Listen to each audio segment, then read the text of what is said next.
The end of humanity. Everything around was covered with snow. Mason and Max moved through the endless snowy desert. Even though they were warmly dressed and well-equipped, the frost penetrated them to the bones. Not far from them, a lonely frozen tree could be seen, near which was the silhouette of a man.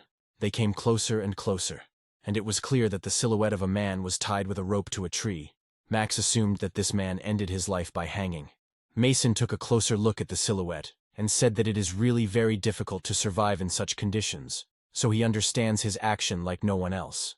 They had already approached almost densely, and began to hear the silhouette of a man growling loudly and displeasedly. A crashed helicopter lay near a tree, and next to it a frozen head and hand were sticking out from under the snow. Max was surprised and asked Mason to look at the shape of the protruding corpse. He was wearing General's shoulder straps. However, for a very long time, judging by the decomposed body, it was not a general, but a rotting piece of living meat. Mason had already aimed his machine gun at him, but Max took out his knife and said that he would deal with it himself. He walked up to the former general growling at him, quietly asked for forgiveness, and stuck his knife right into his head. After that, Max suddenly took out his knife. The general's body no longer made more than one sound. However, behind them, near a tree, a case suddenly opened. He began to repeat over and over again the phrase that the respondent's biometric signal was not recorded. Mason immediately turned around, since it was the first time he had seen some kind of security system go off after killing another zombie. Without thinking for a long time, Mason began to move towards the computer. But in front of him there was another dead obstacle. The soldier hanging from the tree was ready to pounce on him and tear him to pieces if the noose around his neck had not greatly hampered him. This was not a very pleasant sight. The zombie pulled the rope with his neck and tried to break away from the tree, but he clearly did not have enough strength to do this, because the rope held his spine tightly. Mason brought his machine gun right under the head of the hanged zombie, after which he fired one accurate shot, muffled by the zombie's head. The zombie's blood sprayed directly onto Mason, and he was able to cover himself with his hand in time. At the same moment, the hanged zombie toppled over and fell onto the snow. Max asked if Mason was okay. To his question, Mason simply nodded his head, and at the same time threw off the collar with the help of which he was pulling a sled with provisions and their things. Mason approached the case and began to examine the documents that were in it. In addition to the documents, the case contained a chip that most likely belonged to the general whom Max had just killed. It was written on the chip that it was from the capital's Defense Command bunker, which could be used in the event of the end of the world for high-ranking people. Mason carefully examined the key on which a long code was written. Could it really be the key to that same capital defense bunker? Mason couldn't believe his eyes. Mason put the key in the inner pocket of his jacket and said that first they should head towards the Capital Defense Command. At best, they will arrive in 10 days. Suddenly the snow began to move away from under Mason's feet. It was an avalanche. Mason managed to shout to Max not to come closer, and in an instant, Mason, along with a suitcase of documents and their personal belongings, began to fall down. It was a small snowfall, and Mason found himself on the road a little covered in snow. He did not lose consciousness and began to try to get up. A car door suddenly began to open near him. A frozen black zombie hand immediately fell out of it. Mason quickly stood up and took a fighting stance, because the zombies would not wait until he recovered from the fall. Mason began to silently beg the zombies to sit inside and not crawl out. However, having smelled fresh human living meat, they could not just continue to sit in the snow-covered car. Under the onslaught of zombies, the car door suddenly swung open. They were hungry as never before, and their teeth chattered incessantly like animals. Mason looked at them in horror, and was clearly not happy that they managed to get out.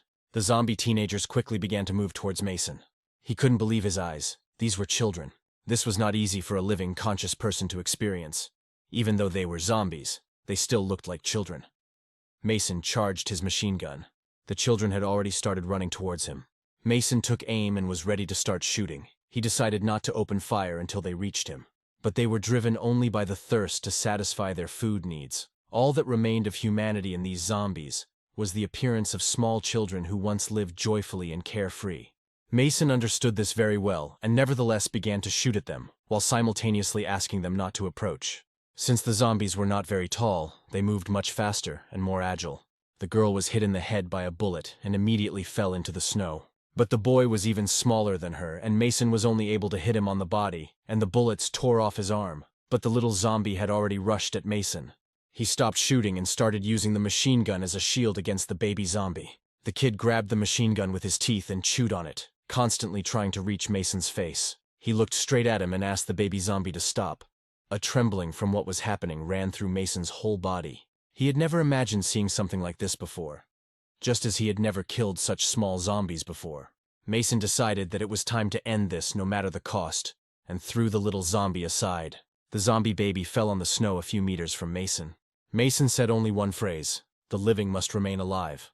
Without keeping him waiting for long, the zombie baby rushed at Mason again.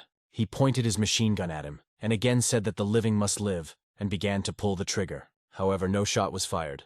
Mason looked down at his machine gun. He didn't have much time left. He pulled the bolt and it became clear that the cartridge was jammed in the barrel. He managed to quickly eliminate the delay and raised his machine gun again. The baby zombie was already a meter away from him and rushed at the machine gun. The muzzle of the machine gun rested directly on the baby zombie's only eye. At the same moment, Mason pulled the trigger and the machine gun fired. The sound of an M16 machine gun shot, muffled by the zombie's head, sounded again. The shot sent the baby zombie flying several meters away. Mason began to breathe quickly, reassuring himself that everything was over. He stood in the middle of huge snowcaps and looked at the bodies of zombie kids, who now did not make more than one sound, and all around you could only hear how quickly snowflakes were falling to the ground. Max asked Mason whether he should stay at the top or should he go down and help. Mason told Max to be ready to go out but not to come down. He will collect the papers and quickly go up to him. Mason was collecting papers when he suddenly began to hear the cracking of ice under his feet. Mason was not the only one above who heard the crack of ice, but also zombies floating under the ice. Without listening to Mason, Max began to descend from the mountain. Mason slowly and calmly put the papers back into the case, and again reminded Max that he had ordered him to stay upstairs. However, Max began to dust himself off and said that he could not stand aside and was ready to help. Mason picked up the case and the machine gun and began to quickly move back to the top. He told Max to look at his feet, because they were standing on the water. They urgently needed to evacuate. The situation now was not the best that could happen to them. Mason began to move towards Max, when suddenly Max was attacked from behind. He didn't have time to do anything when another zombie attacked him from behind from the snow and bit him in the neck. Mason stopped and couldn't believe that Max was so unlucky after what they went through together. Mason understood that Max would now also become a zombie, and began to slowly raise his machine gun. Max was already being chewed by several zombies, and he was screaming in pain and begging Mason to shoot him. Max was almost completely pulled into the abyss of zombies and his screams could be clearly heard around him. A tear quickly rolled down Mason's cheek. He was not ready to lose his soldier. Gritting his teeth, Mason decided to ease his suffering and shot him in the head. The sound of the shot immediately attracted zombies who ate Max. Mason immediately realized this and started running. In the snow, he began to quickly climb up the slope. Grabbing the roots of a lonely tree, he climbed up step by step. Because only death awaited him below, he perfectly understood that he could either fall through the ice, or the zombies would eat him just like Max. There was no turning back. After a few minutes of difficult climbing up the snowy mountain, he still managed to reach the top. He cried, looked down, and could not come to terms with the death of his partner. He should have been more vigilant, he said to himself. However, Mason had no time to grieve. He again took the rope, with which he pulled the sled with provisions and clothes. He quickly threw the rope over himself and began to run. It was necessary to run as quickly as possible, and as far away from this place as possible. Many years have passed since those events. Mason was still walking in the harness and pulling the sled with his things. Now Mason was walking along Seoul, Olympic Route Street, building 448. At the same moment, on the same street, several people were hiding in a dilapidated building. The traveler and his wife sat indoors and said that they did not understand that the owner of this secluded corner managed to survive in such conditions. The owner was making coffee and began his story by saying that he was simply lucky. Once upon a time they had their own bee apiary, where he and his wife spent all their time. That day they were just collecting honey. They noticed that the bees were behaving strangely, as if they had gone mad. What was happening looked like the queen bee had decided to eradicate her swarm. The bees attacked each other and circled in mortal combat. At some point the sky became covered with black clouds, after which, with great speed and intensity, huge stones began to fall from the sky, such a terrifying sight they had never seen before. They had no time to think. The owner, whose name was Tom, grabbed his numb wife by the hand and ran to the dugout with supplies. When they were already sitting in the dugout, the sky, the earth, and in general everything around shook and hummed loudly, as if everything had plunged into chaos. They were tossed from side to side like little toy dolls. It was very scary. At that moment they prayed to whoever they could, the Lord, Buddha, and Allah. Tom turned with a smile on his face, 2 ready-made cups of coffee in his hands, and said that it was luck that helped them stay alive that day. and still does not leave him.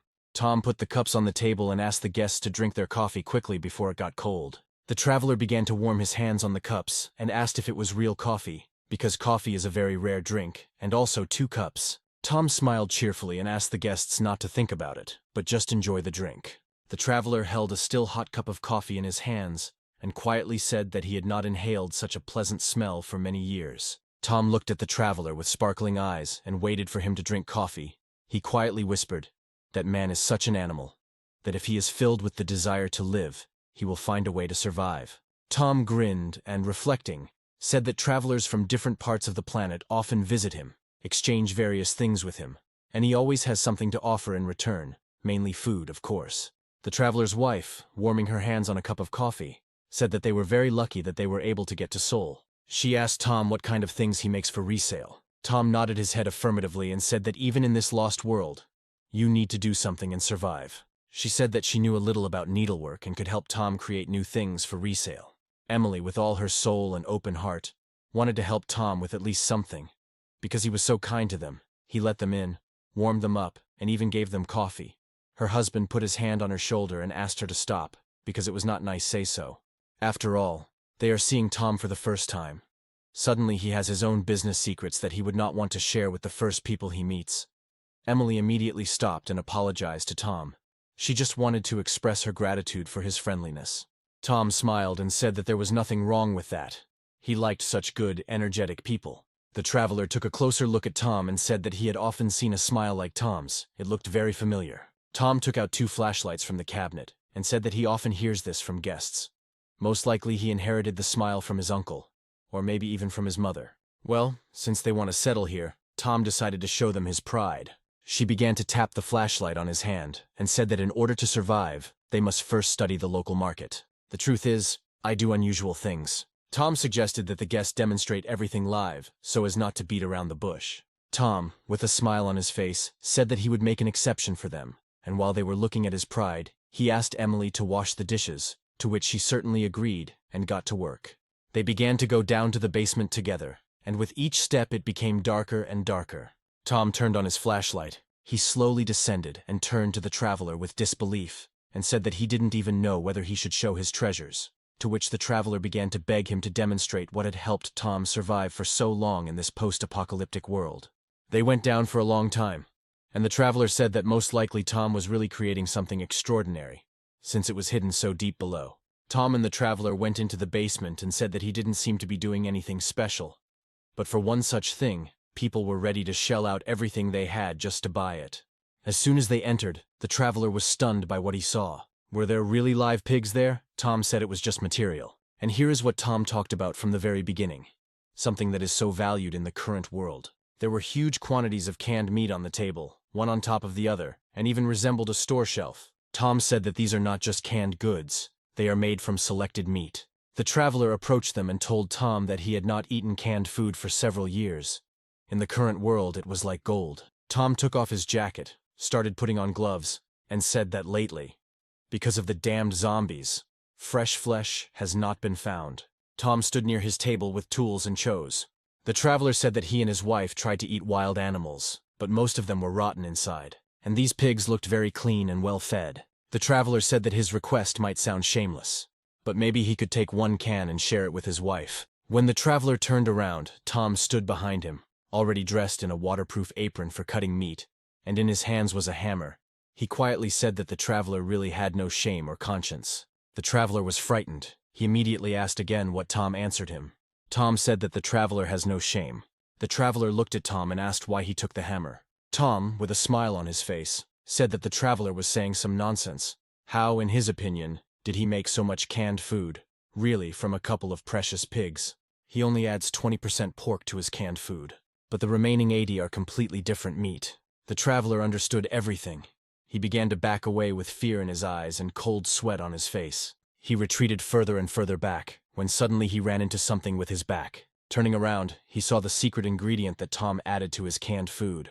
The traveler remembered where Tom's smile was so familiar to him from. At the same moment, the hammer hit the target with great speed, and blood sprayed from the head. The pigs immediately began to rush around the room and squeal loudly. A few drops of blood fell on Tom's face. He looked at the traveler lying on the floor and waited to see if he could finish speaking, or if one blow was enough. The traveler, choking on blood, said, Tom the Ripper. Tom was even a little happy that he had once gained popularity. He turned around and loudly called Emily to come downstairs. He again loudly asked her to come down, and heard that she was quickly going down the stairs. The smile did not leave Tom's face, because now he had enough meat for a new portion of canned food. The basement was filled with the smell of fresh blood. Drops of blood were dropped one by one into a bucket on the floor. Tom stood near the bucket and said out loud that he still doesn't understand why the little people strive to get to Seoul. Tom, like many maniacs, loved to talk to himself. He said that it was also better for him that people were going in droves to Seoul. It was becoming easier and easier for him to handle the farm. He asked Emily why she was looking at him with that look. Was she really offended by being hung next to a pig? Just look at your body, how you differ from a pig. It's just 1-to-1. Look here at the fillet, here at the sirloin, and here at this lard. And there are 2 eyes too, the same pair of ears. And the blood is exactly the same scarlet. In a word, people are like pigs. Suddenly the bell rang upstairs. Tom got a little angry, even though you install cameras at your workplace. As soon as the meat arrives, they immediately start ringing. The stationary radio standing on the barrel made hissing sounds. Tom took the radio and said that the butcher shop was on the line. They told him that the car they were talking about they had a battery with a manganese battery. There were 12 of them. This made Tom happy. He praised the person on the other end of the line and asked when they would send him the order. The man replied that this time the goods were difficult to get, so he could exchange them for 30 cans. Tom was indignant, because 30 cans is a real robbery. The man on the radio said that his boss Kim was visiting in a couple of weeks, so they ordered him to prepare something worthwhile no matter what. Tom got angry. What birthday is it? So many years ago the calendar disappeared. What birthday can we talk about? Tomorrow they can come for 20 cans, and I don't care about the rest. The radio was silent for a short time, and a minute later it hissed again. The person on the other end said that tomorrow he would send people for delivery, and who would be sent with them. Tom smiled again and said that he liked the new young girls, Amanda and Becca. But the man on the radio said that they also needed them. It was very inconvenient to constantly send him 2 girls, so he would only send 1. This did not suit Tom. He said that everyone wants to eat meat, and now they decided to play masters with him. He got angry in a second and started shouting into the walkie-talkie. Tom said that he could come to them himself and restore order in their hierarchy. Tom roared like an animal that had not received its prey. He said that he was ready to come to them and divide them into people and cattle. Maybe this way their brains would fall into place, and they would finally understand who could be refused and who could not. If they want to live, then they shouldn't contradict Tom. He was filled with rage. He tried to calm down a little and threw the radio away, stopped, and exhaled a little. Then he picked up the radio again and calmly announced that this was the end of the message. The radio was silent for about a minute, and finally the man said that tomorrow he would send 2 girls along with the package. This suited Tom. He turned off the radio. How dare they even argue with him? The tension turned into a headache. Tom thought that it would be nice to visit them and dance the knife dance, so that they would not forget who the real boss is here. No, we need to think positive today, Amanda and Becca. Tom decided to go to bed early today in order to properly relieve tension tomorrow. Mason was watching Tom through the optical sight. He zoomed his sight closer and further out to understand how he knew this place so well. Mason remembered this place, and realized that he had finally arrived in Seoul. He wondered what kind of person it was who single-handedly privatized this huge building. If only this person turned out to be good, Mason still needs to find out a lot about the situation happening in Seoul. Mason did not dare to immediately go to the discovered person. First, he should watch him. If everything looks safe, then you can go to this person. On the other hand, Mason saw a half-sunken huge cruiser. It's time to look for a place to stay for the night. Mason, crunching his soles in the snow, went inside the ship. He examined the ship from the inside. There are many windows in the guest rooms. If even a weak light leaks out, Mason will expose himself to danger both from passing zombies and from living people. In truth, zombies of course scared Mason a lot, but he was much more afraid of the living, because they have intelligence. After a few minutes of wandering around the ship, Mason came across the men's room.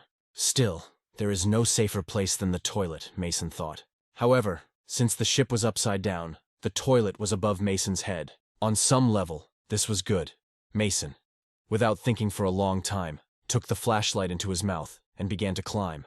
Taking into account the fact that it was necessary to lift all the things, it took a little longer than expected.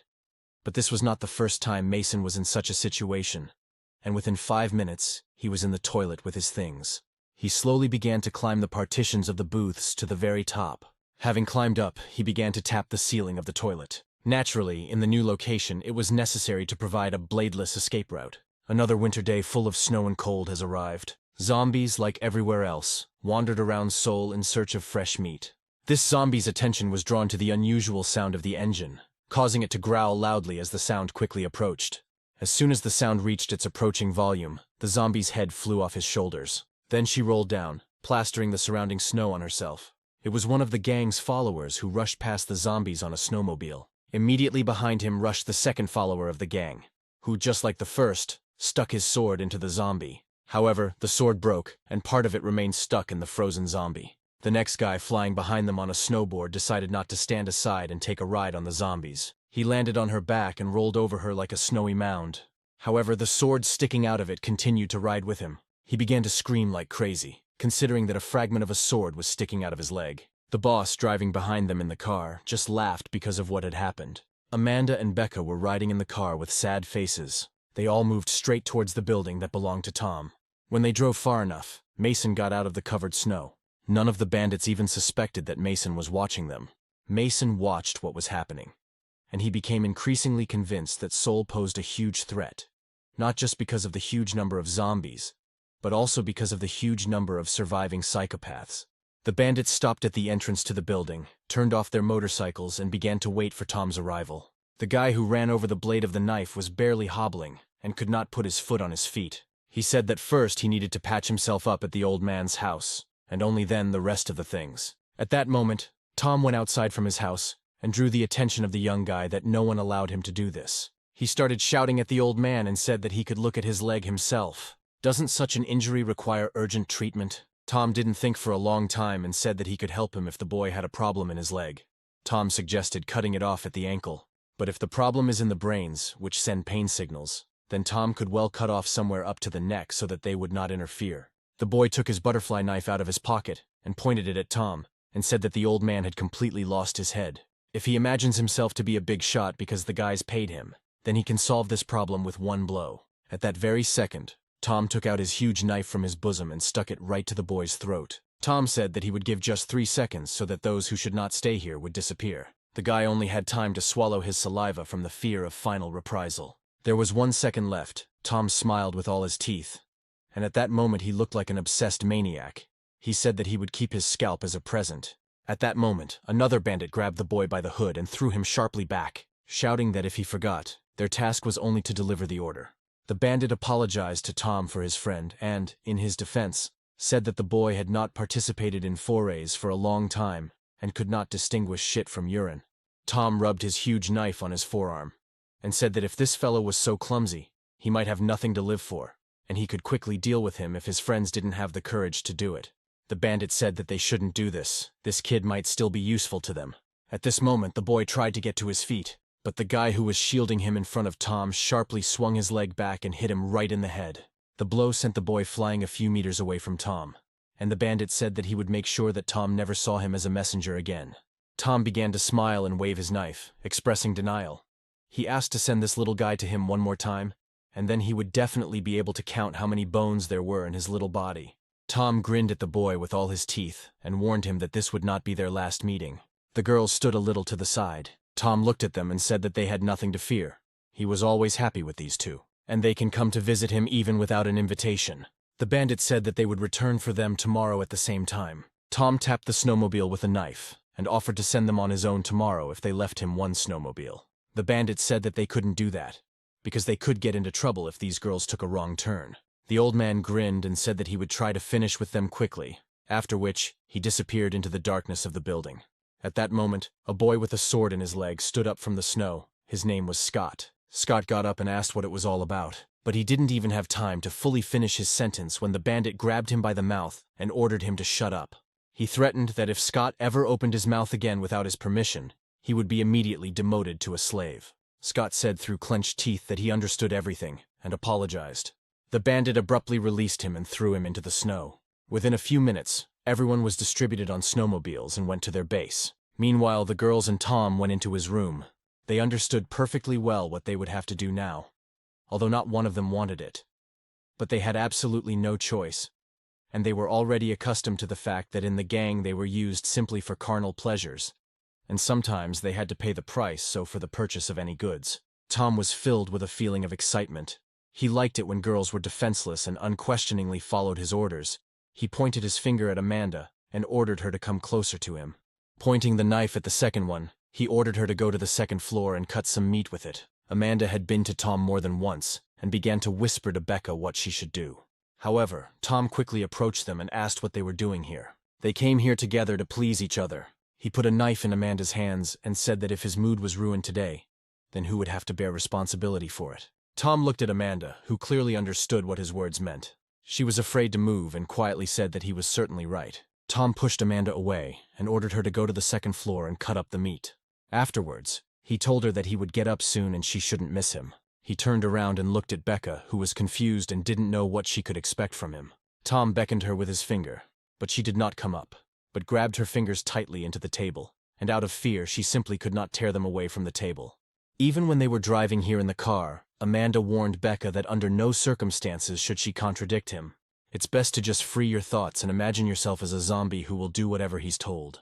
Resistance turns him on even more, and if she doesn't react in any way, he'll leave sooner. At that moment, Becca simply listened silently to her friend, but did not even imagine what awaited her. Tom roughly grabbed her by the hair, turned her back to him, and forced her head into the table. This made the girl cry out in pain, and Tom pressed himself against her buttocks. He leaned over her and began to smell her. He whispered quietly in her ear that he had only smelled the smell of meat for a month. But when he inhales the scent of a young girl, he simply enjoys it. With a huge smile on his face, he said that he really wanted to kill her. At this time, the bandits were driving to the base. Scott was unhappy with the situation. He turned to Henry and said that he did everything he was told to do. But if he continued to be beaten and humiliated in front of the slaves' eyes, then in the future they would not take him seriously at all. These dogs won't even listen then. Before he had time to finish this, a new blow from Henry landed on his nose. Scott immediately coughed and grabbed his face with both hands. The driver asked not to fill his car with blood because it would be difficult to clean it later. The driver threw a napkin at Scott and said that even if he received one badge, this does not mean at all that he can now go where he doesn't need to go. Henry hovered over Scott and asked him to listen carefully. Once upon a time, the bastard Tom was a policeman, and with a very bad character. But Tom was not just a policeman. He caught not only criminals, he also kept all ordinary people in fear. He was famous for his cruelty to everyone who surrounded him. If he didn't like the person's appearance, then something would happen at home. So he was exiled to the provinces. However, in the village he began to drink a lot, and one day he massacred the entire village. Then the number of those killed exceeded 30 people. In general, he went completely crazy. It's better not to touch this mad dog. He's a real psycho. Scott wiped the blood coming from his nose and asked if Tom was such a psychopath. Then why haven't they killed him yet? Henry said that a more correct question here is why they still haven't killed him. Continue to make deals, and sometimes even grovel, as happened now. The answer to this question is very simple. He is a real zombie killer. Here in the vicinity of Seoul, there are 3 legendary psychos.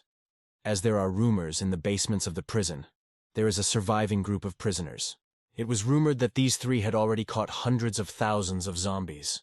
If you listen to those who climb to them from the lower regions, you can hear from them stories about how the snow begins to melt and zombies come out from under the snow to hunt in whole flocks. And here you don't need to think for long. Soon hordes of zombies will rush up straight for food. Seoul is their final destination one way or another. And Tom, even though he's crazy, even though he's a murderer, if he helps defend the city from zombies, then they can only thank him. So tomorrow, when they go to pick up the girls, there's no point in even breathing in Tom's direction. You just need to silently pick up the girls and leave. Scott understood everything and apologized to Henry. Henry said that Scott doesn't bother him. He's worried about Tom, from whom you can expect anything. He's as kind as he is today, only when he's killing. A new day arrived, and the guys were driving to Tom's house to pick up the girls. They drove closer and closer and saw 2 silhouettes standing on the street. The girls had been standing on the street for several hours. They didn't know where to go, but they didn't want to go back to Tom, even if it cost them their lives. Becky's hand was all cut up with a knife. This complete psycho took up his task again. He couldn't just enjoy the girl. He was turned on by screams, torment, and bullying. All this time, Mason spent the night on the ship and watched what was happening. Now he was more prepared for the sudden appearance of people or zombies. He hung bells around the entire perimeter. A rope with bells hung both at the entrance and in the elevator shaft. Everything around was quite quiet, and there were no signs of trouble. However, the peace did not last as long as we would have liked. Zombies with red eyes were advancing in droves. Bells were ringing everywhere. One by one they made sounds of approaching danger. But Mason was fast asleep. He did not hear any of them. No one had attacked him in the middle of the night for a long time, especially since the last 2 nights passed quite calmly, and it seemed that the ship was completely empty.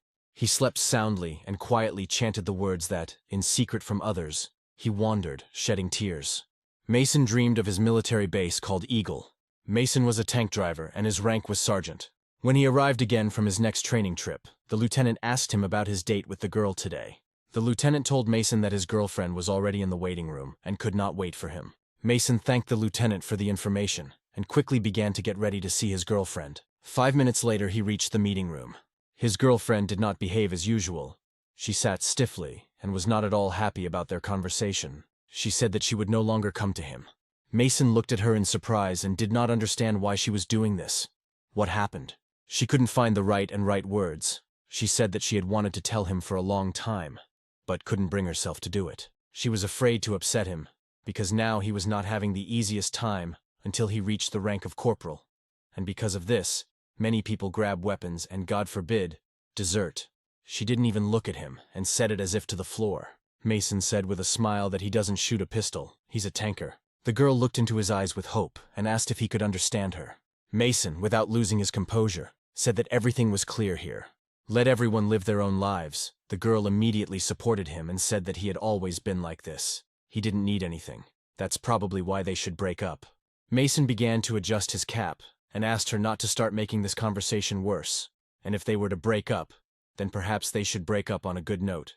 She quickly stood up and thanked him for his time with a smile. Then she slowly began to leave the room. Mason, without turning around, quietly said thank you to you too. But the girl returned and asked him to fulfill another request of hers. Mason was surprised to ask what exactly she wanted from him. Finally, she asked him to touch his head one last time. Mason said that although he is not in the mood for this, but if she really wants it, then he is not against it. She put her hand to his head, and she began to experience unusual sensations. He felt her touch, as if in reality it was completely unusual for a dream. The zombie's hand was already reaching his head. Mason slowly opened his eyes. The zombies were already at arm's length from him. One of them was able to grab his jacket and held it tightly without letting go. And at that moment, Mason was able to get up and grab his machine gun. He was very lucky. The wiring prevented the zombies from reaching him and turning him into one of their kind. Mason was sitting on a booth, and zombies were rushing towards him. The zombies made him wake up very quickly, but he did not understand how this was possible, because he checked everything. He couldn't even imagine where these creatures had come from. He didn't know what to do, because this was his escape route. There were a lot of zombies, and they began to break through the ceiling. They all acted together, as if they were a single organism. This behavior was very strange because usually they were attracted by noise or light. But here there was neither one nor the other. Mason couldn't understand how so many zombies came here together, and why their eyes glow bright red. They fell from the ceiling and fell to the bottom of the toilet. Mason looked down in order to analyze the situation and understand whether they were alive. How surprised he was when he saw that they not only did not die, but also began to crawl towards him through the booths. There were a lot of them, and they were already one step away from tearing Mason apart.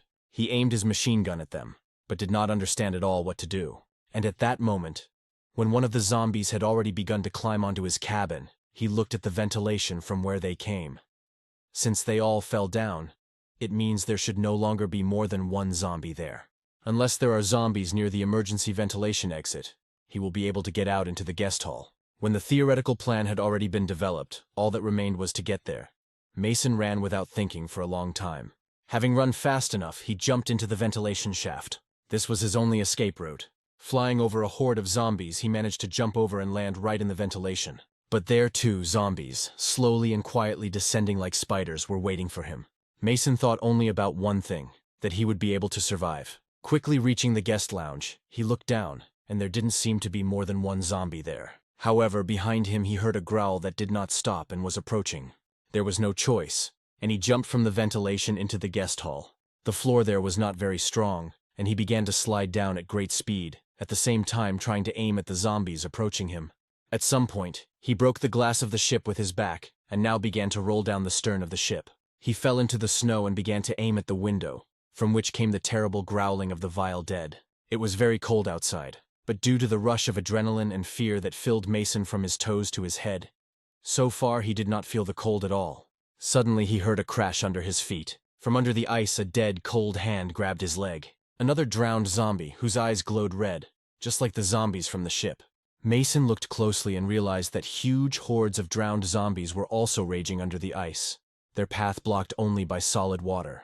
For a second he remembered his friend Max, the one with whom he had wandered together for a long time around the frozen world, before that tragic moment with the melted ice. The second hand came out right from under the snow and grabbed Mason by the leg. This zombie looked a lot like Max. Could it really be him? Using his clothes, he climbed higher and higher on Mason, and he became numb and could not move. Max told him why he abandoned him then, left him alone to die, and did not deprive him of this terrible fate. Without ceasing, he asked why he did this to him. Why? From behind, someone called out to Mason and asked him to come to his senses. Mason shook his head and realized that he was just imagining it. All the zombies continued to be under the ice. Behind Mason, there was a man who was piercing the ice with a long harpoon. He said that in such conditions one should not lose vigilance, even though there is only a hand on the surface. But if you grab it, it is very difficult to tear it off. Mason was glad that there was at least someone alive here. The man turned to him and said that he should only beware of those zombies with bright red eyes, because they are very thoughtful and extremely dangerous guys. The man said that the ice has not melted yet. He cuts off their hands on their heads, a kind of farming. Mason apologized and said that he does not know the local customs. He came from far away, and fell upon him out of the blue. The man began to take off his hat and scarf from his face, saying that there was nothing to apologize to him for. He continued to harpoon through the ice and zombie heads. The man said that apparently Mason needed somewhere to warm up, and he could offer to spend the night with him. He finally took off his mask, and he can also offer you a cup of coffee. Mason looked at the man and realized that this was exactly the man he had been watching all these days. Tom introduced himself and said that he managed to get some very good coffee. He pointed his finger where to go and waited for an answer from Mason. The cold gradually began to penetrate Mason's body. Tom looked at him and assumed that he was running away in what he had. He was probably caught by surprise, even if he had to leave his clothes. Mason scratched his head and said that he really was in trouble. Tom asked with interest if Mason had any other things that were worth coming back for. Mason, without thinking for a long time, said that old clothes were all he had. Then it's not worth risking your life for this. Tom said that he has a lot of old clothes at home and they can pick them up for Mason. Meanwhile, Mason's things were in the closet, including a machine gun hidden in his things. However, Mason thought that it was not worth talking about it right away. It would be better if it remained his little secret. Mason was now only thinking that the stranger was no less dangerous than those zombies who almost ate him half an hour ago. They quickly came to Tom's house. Tom showed Mason where to sit. It was a little warmer there than in other places in the dilapidated apartment. Before Mason had time to sit down, Tom threw him a jacket. Tom started making coffee and asked Mason how he managed to survive in such chaos. To which Mason replied that he was very cowardly, so he was able to avoid trouble. Tom asked him if there was anyone else with him, or if he'd been traveling alone from the very beginning. Mason had already put on his jacket and put his machine gun on his hands. He said that his partner died a few years ago, and since then he's been traveling alone. The world is big. There are a lot of zombies everywhere, and he just had to always be careful. That's why he's still alive. Tom was making coffee and said that he most likely understood what kind of person Mason was. Mason became interested and asked Tom what he meant. Tom, without turning around, said that Mason was tiring. You turn the words of adults around. You don't listen to others. In general, you are a person with a bad character. Mason didn't immediately understand what was going on, but he immediately apologized if Tom thought he was rude. He didn't want to offend him. Tom walked up to him with a cup of coffee and said with a smile on his face that he was just joking. Mason grabbed the cup with both hands and said that he really could have been rude, because he hadn't talked to anyone for so long, and he simply could have forgotten what it was. Mason remembered Tom's words about being careful of red eyes, what he meant. Tom asked in surprise if this was the first time he had seen a zombie with red eyes. Mason said that in the places where he had been, all the zombies had ordinary eyes, or there were none at all. Tom didn't even believe him right away. Were there really no red-eyed zombies anywhere else? Mason nodded his head and said that this was the first time he had seen such zombies in Seoul. Tom thought about it, because it was quite strange, but most likely Mason was just lucky. But since he is so interested in learning about red-eyed zombies, Mason, without waiting for an answer, said that he was just incredibly interested in learning more about them. but Tom scratched his head and said that maybe he shouldn't reveal such first-class information to a fool. Mason looked at Tom with pleading eyes and said that he would be very grateful for such important information. Tom liked how Mason reacted and said that such a nice boy could reveal this secret. Tom asked him to listen carefully and not interrupt, because this area used to be a zombie world. But even so, Tom said that he really wanted to get this hotel, and he is the kind of guy who gets what he wants. He gritted his teeth and killed every last one of them. However, on the subway, he had the opportunity to meet this creature for the first time in his life. The zombie stood alone on the very edge of the platform, and his eyes glowed bright red, which distinguished him from all those whom he killed that day. Then I didn't suspect anything wrong. He killed hundreds of zombies every day, and this one seemed like another obstacle to a carefree life. However, when he began to walk towards the zombie, the creature began to slowly move back. He asked Mason if he had ever seen a zombie back away at the sight of a person, to which Mason responded with surprise that he had never seen such a thing before. At that moment, when the creature began to gradually retreat, a whole herd of goosebumps ran from the tailbone to the back of the head. Over the many years of the zombie apocalypse, my senses are developing more than ever, so I stopped and thought that I shouldn't follow the creature's lead. I started to step back a little. I stepped back and looked around. In the doorway I saw whole hordes of red-eyed creatures looking at me from the darkness. These creatures waited until I went beyond a certain line. Mason asked if these zombies were really hunting in a pack. Tom said he didn't know what they were doing, but they were clearly wiser than the average dumb zombies that wander around the world aimlessly. Tom said that even though he was running very fast, he still felt cold on his back. Just at that moment, his gaze fell on the mirror in front. These creatures behind simply stood and terribly looked at the back, not even trying to pursue. Tom said that for the first time in his life he was so scared. And now you just need to think about what would have happened if I had gone in to kill that creature. I probably wouldn't drink coffee here, Mason concluded. Tom poured coffee into his glass and said that his hunches rarely let him down. Tom walked up to the table where Mason was sitting and asked him if he was letting go of his machine gun. It's probably just hard to trust people after so many years of loneliness. Mason looked at his machine gun and said that he felt somehow calmer with a weapon in his hands. After all, unarmed people have no choice but to trust those people who have weapons in their hands. Tom said that Mason is completely right, but armed people are not always good. Tom stood over Mason and asked him if he was good. Mason said that he couldn't say for sure. Mason said he tried to live his life trying not to hurt other people. Mason decided to change the subject and said that this coffee has a very pleasant aroma. Tom agreed with him, because the past immediately comes to mind, the times when we lived well and ate well. Mason looked at the cup of coffee and said that it seemed to him that if he blinked now, he would be at home in the living room watching TV. The familiar calming aroma. Yes, those were good times. Just a cup of coffee and we are already deeply immersed in the past. Tom addressed Mason in a personal manner, and he said that he shouldn't do that, because Tom is clearly quite more experienced than him. Tom said that everyone has their own time in one way or another, and the way they address each other is absolutely nothing means in the current world. Tom went to his locker and took out flashlights. He asked Mason if he wasn't interested in how he managed to survive. If anything, by going down, he could get the answer to this fascinating question. Tom said he makes awesome stuff. They are very popular among the survivors, and Mason may be very surprised when he sees them. Tom beckoned him with his hand and said it wouldn't take long. Mason was in no hurry to agree. He looked at the table and saw 2 imprints from cups on it. Then he looked down into the basement again. Mason suspected something was wrong and quickly said that he was very tired and would like to get some sleep first. He apologized to Tom because he has all his heart for him. Tom turned around and said that it was okay. No need for an apology. We could go later. After that, they went to the upper floors of the hotel. Tom walked ahead, and Mason still held the weapon in his hands and was ready to use it at any moment. Mason looked down. It was quite high. Tom said that it was very dark here. Just one mistake, and you could go straight to the next world. Mason said that he is used to such darkness, and he always walks with extreme caution. Then we'll part ways here, Tom said. He suggested that Mason go up the stairs to the floor above. There were many empty rooms there, and he could occupy any of them. Mason thanked Tom for taking care of him today. Tom said that it was nothing, and if they were lucky tonight, they would see each other alive tomorrow. As soon as they parted, Mason removed his left hand from the machine gun and found that it was sweating a lot, and everything inside him tightened. Still, new acquaintances are not so easy. Mason entered the first room he came across. The glass was broken, and it could hardly be called a room at all. Mason went to the window and took a closer look. There was a light in the distance. When Mason was standing near the window below, Tom shouted to him that before he lit the fire, he should fix the curtains. The fire would be of no use if the cold entered the room. Mason asked Tom if it was possible to light a fire here, to which he received an answer that there was no need to worry about it. It was quite safe here. Then Mason got to work and began fixing the curtains. After which he began to collect fire sticks lying around the room. The trouble is, he has neither a lighter nor matches. He took a stick with him and decided to ask Tom for some fire, hoping that he would not refuse it. Mason went to the door and knocked. Tom carefully opened the door and asked what else he needed.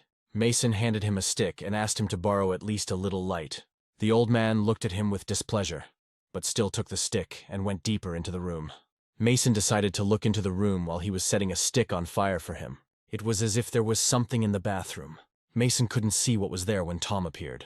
He handed him a stick with fire and said that he could repay him with more fire. With the burning stick, Mason headed to his room. The fire was already burning full blast in Mason's fireplace. He lay down next to the fire and covered himself with a carpet. After everything he had experienced that day, he urgently needed to warm up a little, because few people can constantly be in the cold and not get sick. At the same time, a girl was moving in the distance through snow-covered snowdrifts in a dark forest. The cold penetrated her body to the bones. Although she was wrapped in several things, this did not greatly save her from the constantly falling snow, darkness, and dead cold. Our Father who art in heaven, let your name shine, your will be done on earth as it is in heaven. Give us this day our daily bread. Forgive us our debts, just as we forgive our debtors. Don't lead us into your temptation, but deliver us from evil, where your kingdom is power and glory, and forever and ever, amen. This happened a long time ago. The plane was rapidly losing altitude, and they were approaching the ground at great speed. Melinda was one of the passengers on this plane. One of the engines on the plane was on fire, and a crash was inevitable. Melinda understood this very well. She quickly took out her phone and started texting her mother. Mom immediately answered her that she simply had to survive in any way. She would always be waiting for her at the specified address. She tried to call her mother, but the network was not available. At that moment, meteorites began to fly near the plane. The sister grabbed Melinda's hand. She was very scared that they would break. Melinda tried to calm her sister down and said that everything would work out for them. However, they were flying over the sea, and meteorites were flying near their plane one after another, so the burning engine was not their biggest problem. The plane crashed, but the mother wrote to her daughter that after landing she should inject herself with the L1 vaccine. The directions for use are written on the bottle. Several years have passed. Survivors of the crash on their way meet strangers. One of them introduces himself as a pastor and tells them that he is the leader of a group of survivors. Their group is called Silent Prayer. Melinda said that they were heading to Seoul. The pastor said that he could help them. They could warm up and replenish their strength in their shelter, after which they agreed to follow him. The survivors from the pastor's team were glad that they were able to meet such young girls. One of the pastor's people asked if Melinda was in a women's music group. A couple of years ago, it would have been difficult for ordinary people to see her. The pastor said that God really smiled on them. If not God, then who prepared such a wonderful meeting for them? By that time, they had already approached the church. The pastor was opening the entrance, and at that moment, Melinda saw a tattoo on his leg. Such tattoos are worn by members of criminal gangs. This seriously confused Melinda. Something was clearly wrong here.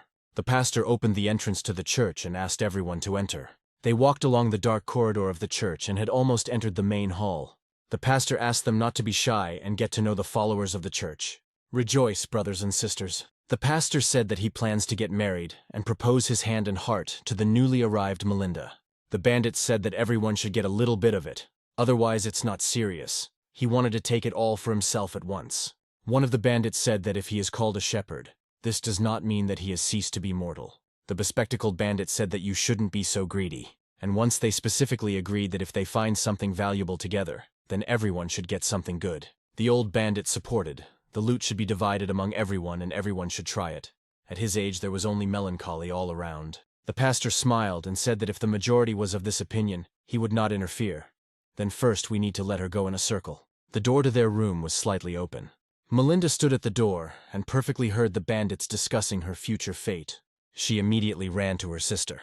Melinda said that she should not be afraid of anything and should listen to her very carefully. It seems these people are not real shepherds. She held her sister by the shoulders and said that these are very scary people. Therefore, first they need to quickly get out of there. But the sister immediately asked what would happen next. If they managed to escape, then where should they go next?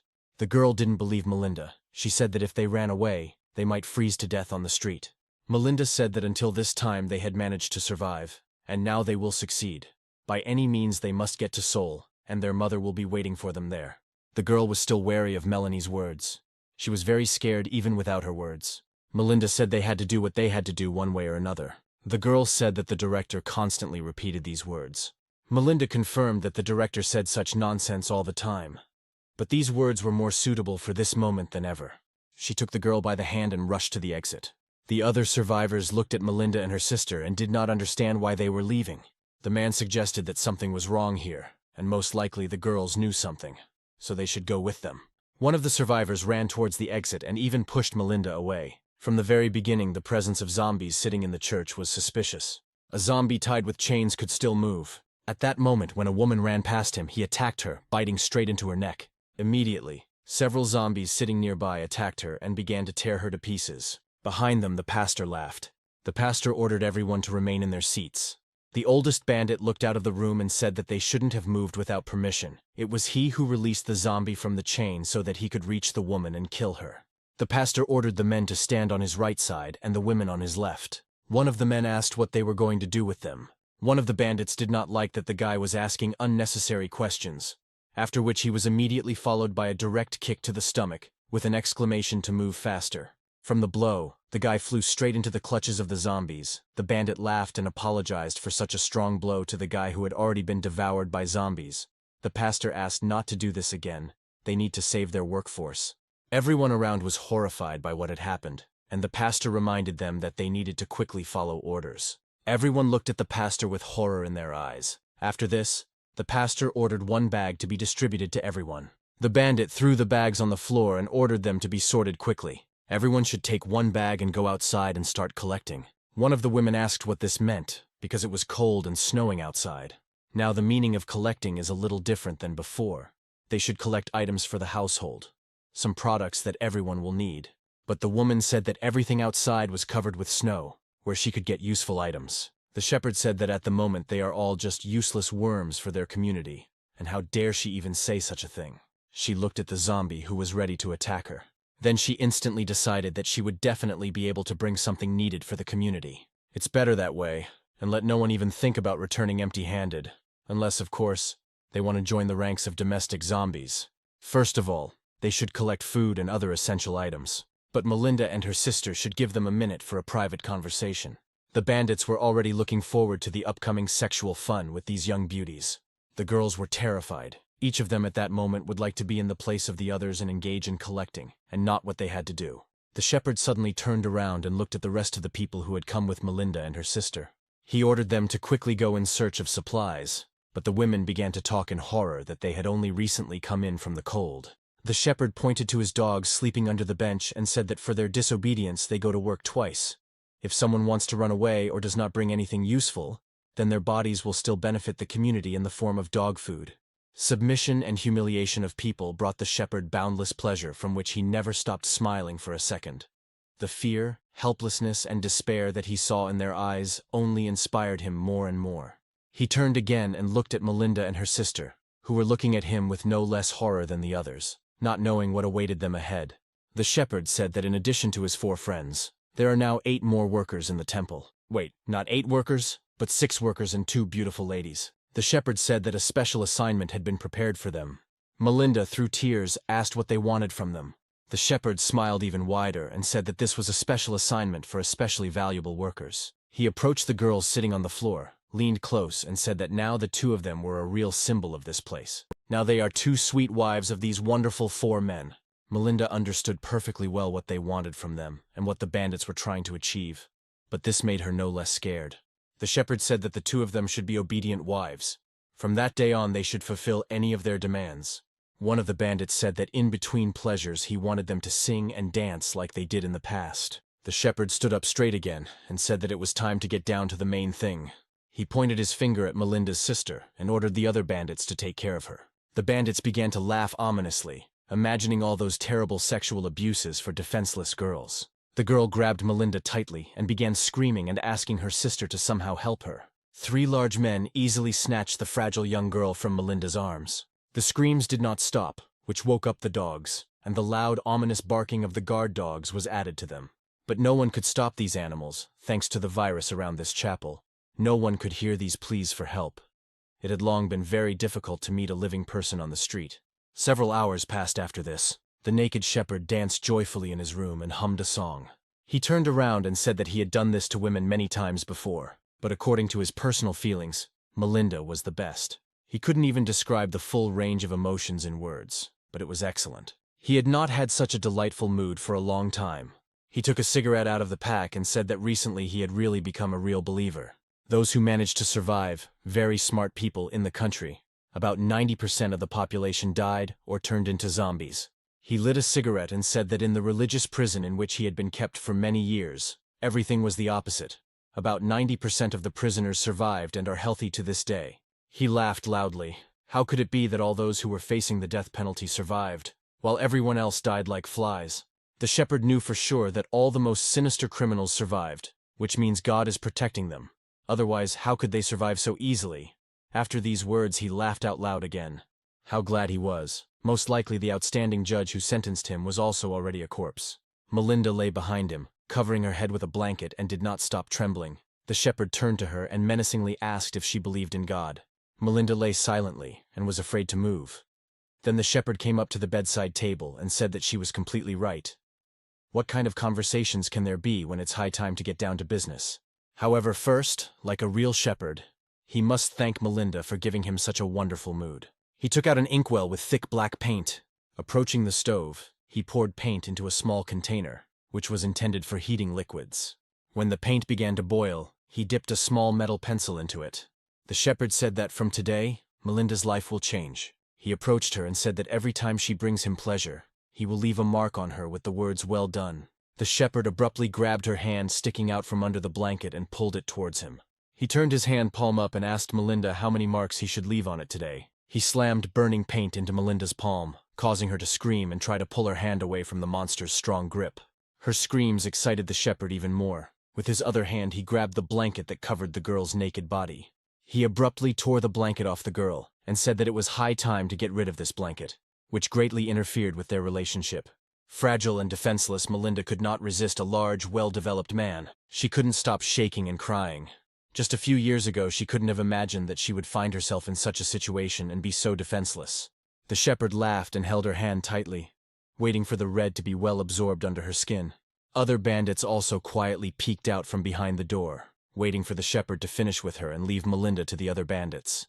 She saw them peeking from behind the door and understood perfectly well that she would never be able to forget this church again. Having replayed these terrifying memories in her head, she looked at her hand, which was covered with tattoos made by the shepherd.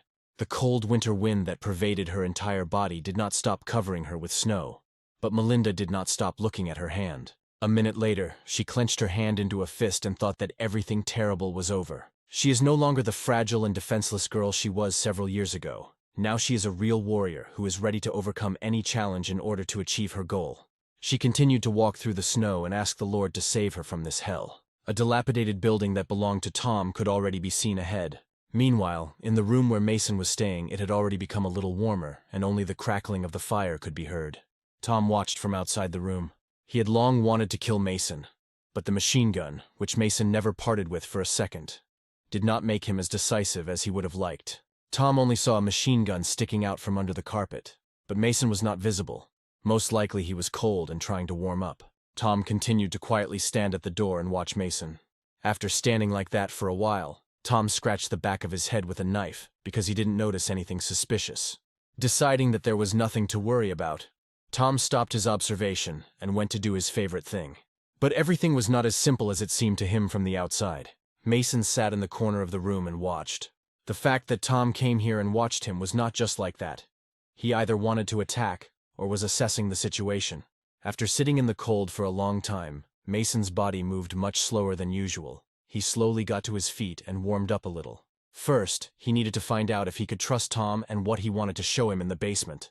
Mason moved around the building as quietly as possible, unlike Tom, who walked around his house boldly, freely, and correspondingly loudly.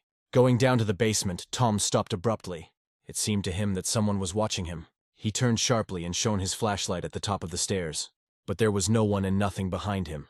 Everything was as always. Tom grinned and put the lantern away. He yawned and thought it was just his imagination, given that it was very late at night. Mason, meanwhile, stood outside the door and practically did not breathe, so as not to give himself away. When Tom put the flashlight away, Mason exhaled with relief and relaxed a little. However, it became clear to him that if Tom was so wary of the slightest rustle, then he definitely had something to hide. Tom went into the basement through the plastic wrap and began asking his pigs if they were eating well. Tom put on his apron and gloves, which he always had ready and intended for cutting meat, while the pigs squealed loudly as they took food from each other. Tom said that he gives them well-processed meat, but if they still can't eat it, then he will have to open up a dozen carcasses and throw them out into the street. While cutting up a pork carcass, he said that this probably shouldn't be done, because zombies would come running to the smell of fresh meat. At that moment, Mason had already gone down and watched what was happening, but he was surprised where Tom got so much food to support a dozen fat pigs on his own. He opened the plastic curtain a little and took a closer look at what the pigs were eating so quickly and deliciously. When he saw this, he lost his mind for a few seconds. Altogether, the pigs ate the human body piece by piece. Everything around was covered in blood. But the pigs were so hungry that they didn't even pay any attention to Mason. When the realization of what was happening came to him, he could barely restrain his vomiting, which was rolling stronger and stronger from his stomach. Tom continued to cut up the pig carcass, and due to the loud eating of the pigs, he did not suspect anything. He calmly continued to do his favorite thing, quietly humming a song he had invented. Mason quietly and quickly climbed the stairs, continuing to hold back the urge to vomit. When he climbed the stairs, he began to breathe calmly, leaving vomit in his stomach. But he could not even imagine that he would see something like that. Mason thought that he should get out of here as quickly as possible. Now he was sure that the people who came here last time went to feed the pigs. It was a real hell on earth. Mason had already climbed several floors higher, but what he saw haunted his stomach, and he had to quickly come to his senses. However, before leaving this damn place, he decided to quickly look into Tom's room, because he definitely saw something moving in the bathroom, and this was the perfect moment to check his guess. When he opened the door, it creaked a little. He entered the room and began to examine it. There was a smell of food all around. Near Tom's bed, he saw several open tin cans. There was also a good military knife there. At first, Mason wanted to take it for himself, but then I thought that Tom would definitely notice this loss, and he also had knives that he could use after discovering the loss. Suddenly, something began to gurgle in the bathroom. Mason began to tiptoe towards the bathroom. He definitely saw that something was moving here in the bathroom, so he looked there very carefully, being careful of an attack. There were many empty and half-full bottles of detergent scattered around the bathtub. They were everywhere, and the bathroom was most likely filled with this product. But why does Tom need all this? Why does he need so much money? After everything he saw, Mason clearly understood that Tom was clearly not fighting germs here. He took a stick standing on the floor, which was clearly intended for stirring, and began this task. After stirring the thick liquid from it a little, zombie heads immediately began to float up. Seeing this, Mason jumped back in horror. The heads were still alive and made growling sounds. He's probably disinfecting the zombies in detergent so he can make canned food out of them. Unexpectedly, Mason heard footsteps on the other side of the door. This was immediately followed by the creaking of the door. Tom entered his room with a huge knife. He immediately noticed an unusual smell, and then shined his flashlight on the floor. But the wet footprints of Mason's bare feet were clearly visible on the floor. There was more than a lot of evidence of his presence in the room. The tracks led first to the bathroom, then to the window. At that moment, Mason was slowly crawling out of the window, but there were negligible options for a safe transition to the lower floor.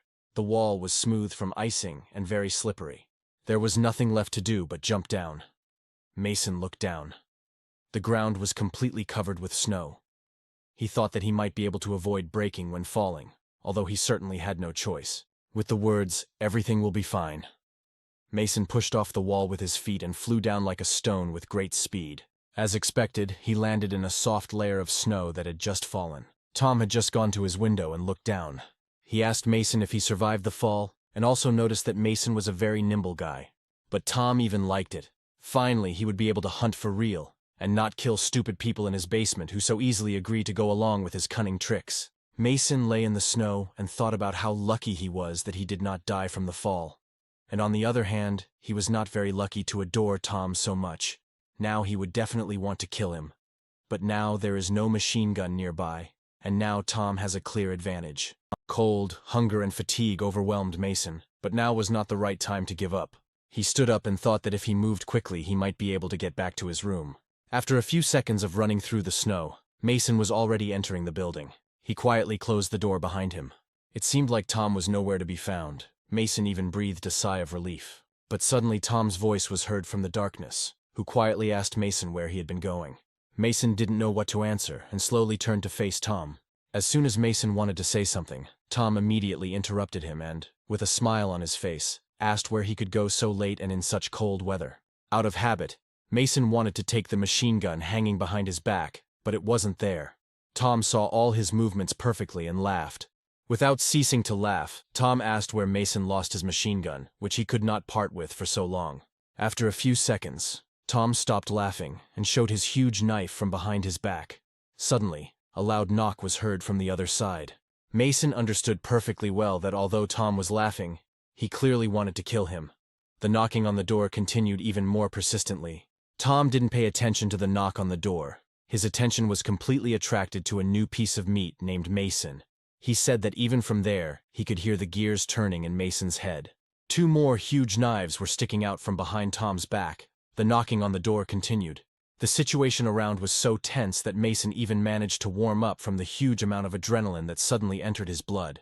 Tom asked where Mason lost his machine gun. Did he really leave it in the room this time? Mason couldn't think of anything, and how he could justify himself to Tom. The only correct solution that came to his mind was the option of quickly running up the stairs. The snow was quickly melting and drops were running down Mason's face. He thought that he now had no choice. He had to fight for his life if he wanted to live. The knocking on the door stopped and it began to slowly open. When the door opened completely, Mason thought that this was his chance and abruptly rushed towards the stairs. At the same moment, a huge knife was stuck into the wall right in front of his face. Tom, although he was a little old, had not lost his speed and knew how to handle knives professionally. Throwing the knife, he said that if Mason took one more step, he would cut him into pieces like a pig right here. This frightened Mason even more, and he stood still, afraid to move. At this tense moment, Melinda entered the building and immediately apologized for the disturbance. She was very cold, which is why she moved slowly, and her speech was unhurried. Immediately after apologizing, she asked for help. Mason, like Tom, did not expect her arrival. But if not for her appearance here and now, Mason might already be dead. Tom couldn't believe his eyes. Melinda's appearance clouded his mind. Mason looked at Tom again and noticed that he was looking at the girl. There might not be a better moment, Mason thought. This time he was not abrupt, and began to slowly move towards the stairs. Silence and tension hung in the room again, and Mason, taking advantage of the situation, began to slowly move up the stairs. Tom didn't take his eyes off Melinda, and couldn't believe that this was all happening for real. He didn't even pay any attention to Mason. The girl also silently looked at Tom and waited for at least some reaction from him. He said that he could not even imagine this meeting in his dreams. Melinda stood silently, looked at him, and again began to ask for help.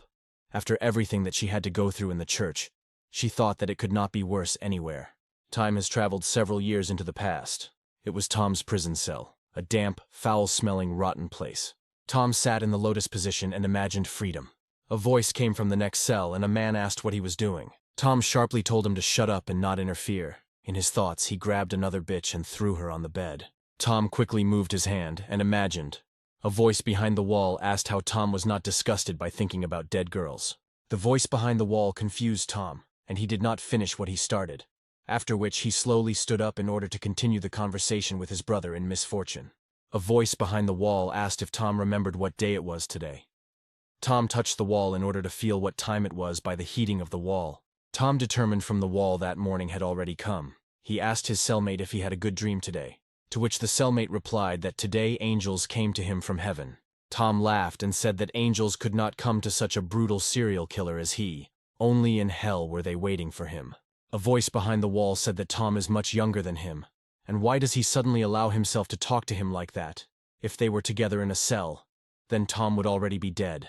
A voice behind the wall told Tom not to forget, because even if he killed 100 people, he was only in second place. Tom said he couldn't argue with that. But if he is executed today, Tom will be in first place. The voice behind the wall fell silent and did not answer. Tom, smiling, asked if he was offended by him, because it has always been the case that the person who lives longer comes first. The voice said that even though Tom is a bastard, this time he is definitely right. The steps of prison guards were heard in the corridor. Over the years spent behind bars, Tom had perfectly learned to distinguish the steps, voices, and even breathing of prison guards. They came to the next cell. One of the guards said that everyone understood perfectly well why they came, so he should behave correctly, and not play tricks. The voice said that the head of the security himself came to visit him, where such an honor came from, but asked him to be gentler, because touching a criminal can also hurt. The head of security ordered to behave quietly. The prisoner immediately asked for a deal. He will behave quietly if he is allowed to transfer something to the next cell. Tom didn't know what his unfortunate brother wanted to convey to him. Even though they had already been in prison for many years, they had never even seen each other. The prisoner said that this was a letter that he wrote to his only neighbor before his death. The warden ordered him to show what he had in his hand. There really was just paper. Then he was allowed to give the letter to Tom. A hand with a piece of folded paper climbed into Tom's cell through the door hole. Tom leaned over incredulously and slowly took the paper. A voice behind the door said that he was giving him the last thing he had.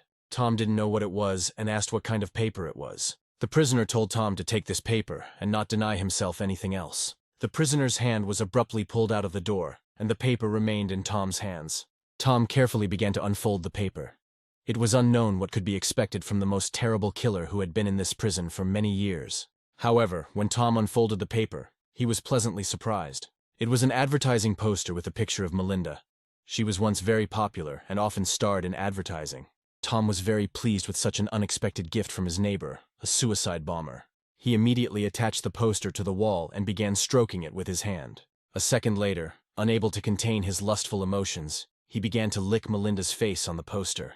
Tom said that now Melinda is his own summer scent, and he will no longer need to remember. The girl will now live with him. Now they will live together through thick and thin, Tom muttered to himself. Sweet, dear, beloved Melinda. He was sorry that she was still alive, because dead girls brought him more pleasure than living ones. Tom's thoughts went to the present time, and the same Melinda stood in front of him and asked him for help. This is the only reason why the world should continue to exist for a long time, Tom said to himself. Tom began to slowly approach Melinda with a huge knife in his hand. He missed her so much. He quickly walked up and took her by the throat. Did the summer scent really come to him on such a cold winter night? Melinda could not move. They squeezed her throat so hard she asked who he was. Tom said that they should get to know each other better, because he had been missing her for so long. Tom continued to hold her neck, but suddenly he heard quick footsteps on the stairs. He completely forgot about Mason, who had already disappeared from sight and was quickly climbing the stairs to get his machine gun. He went after Mason, telling Melinda to stand still and not dare to go or run anywhere, and only in this case could she survive. Tom said that he would now deal with that guy, and immediately go down to her. He quickly ran up the stairs but stopped on his floor. Strong black thick smoke was coming from his room. This angered Tom even more. He couldn't believe that Mason managed to set his room on fire. When he ran to the room, the fire was already blazing. Even Tom's precious tent in which he slept was also burned down. A zombie's head rolled out of the room right at Tom's feet and stopped right at his feet. This was one of the heads treated in the liquid, which, although it was well cleaned with the solution, was still alive and wanted to bite Tom. Tom, with a sharp, quick movement, stepped on the zombie's head and the soft bones crunched like twigs on the ground. He stepped on the zombie's head, saying that now Mason's death is his #1 task, which he will accomplish no matter what. He said that now Mason's death would be special. He would cut him slowly piece by piece, starting from his feet, and continue cutting until he began to choke on his own blood. While Tom stood there, he heard the door creak downstairs. He quickly began to run down the stairs. Tom said that no one has the right to touch his things. When he went downstairs, the door was open and only snow and cold were blowing into the building.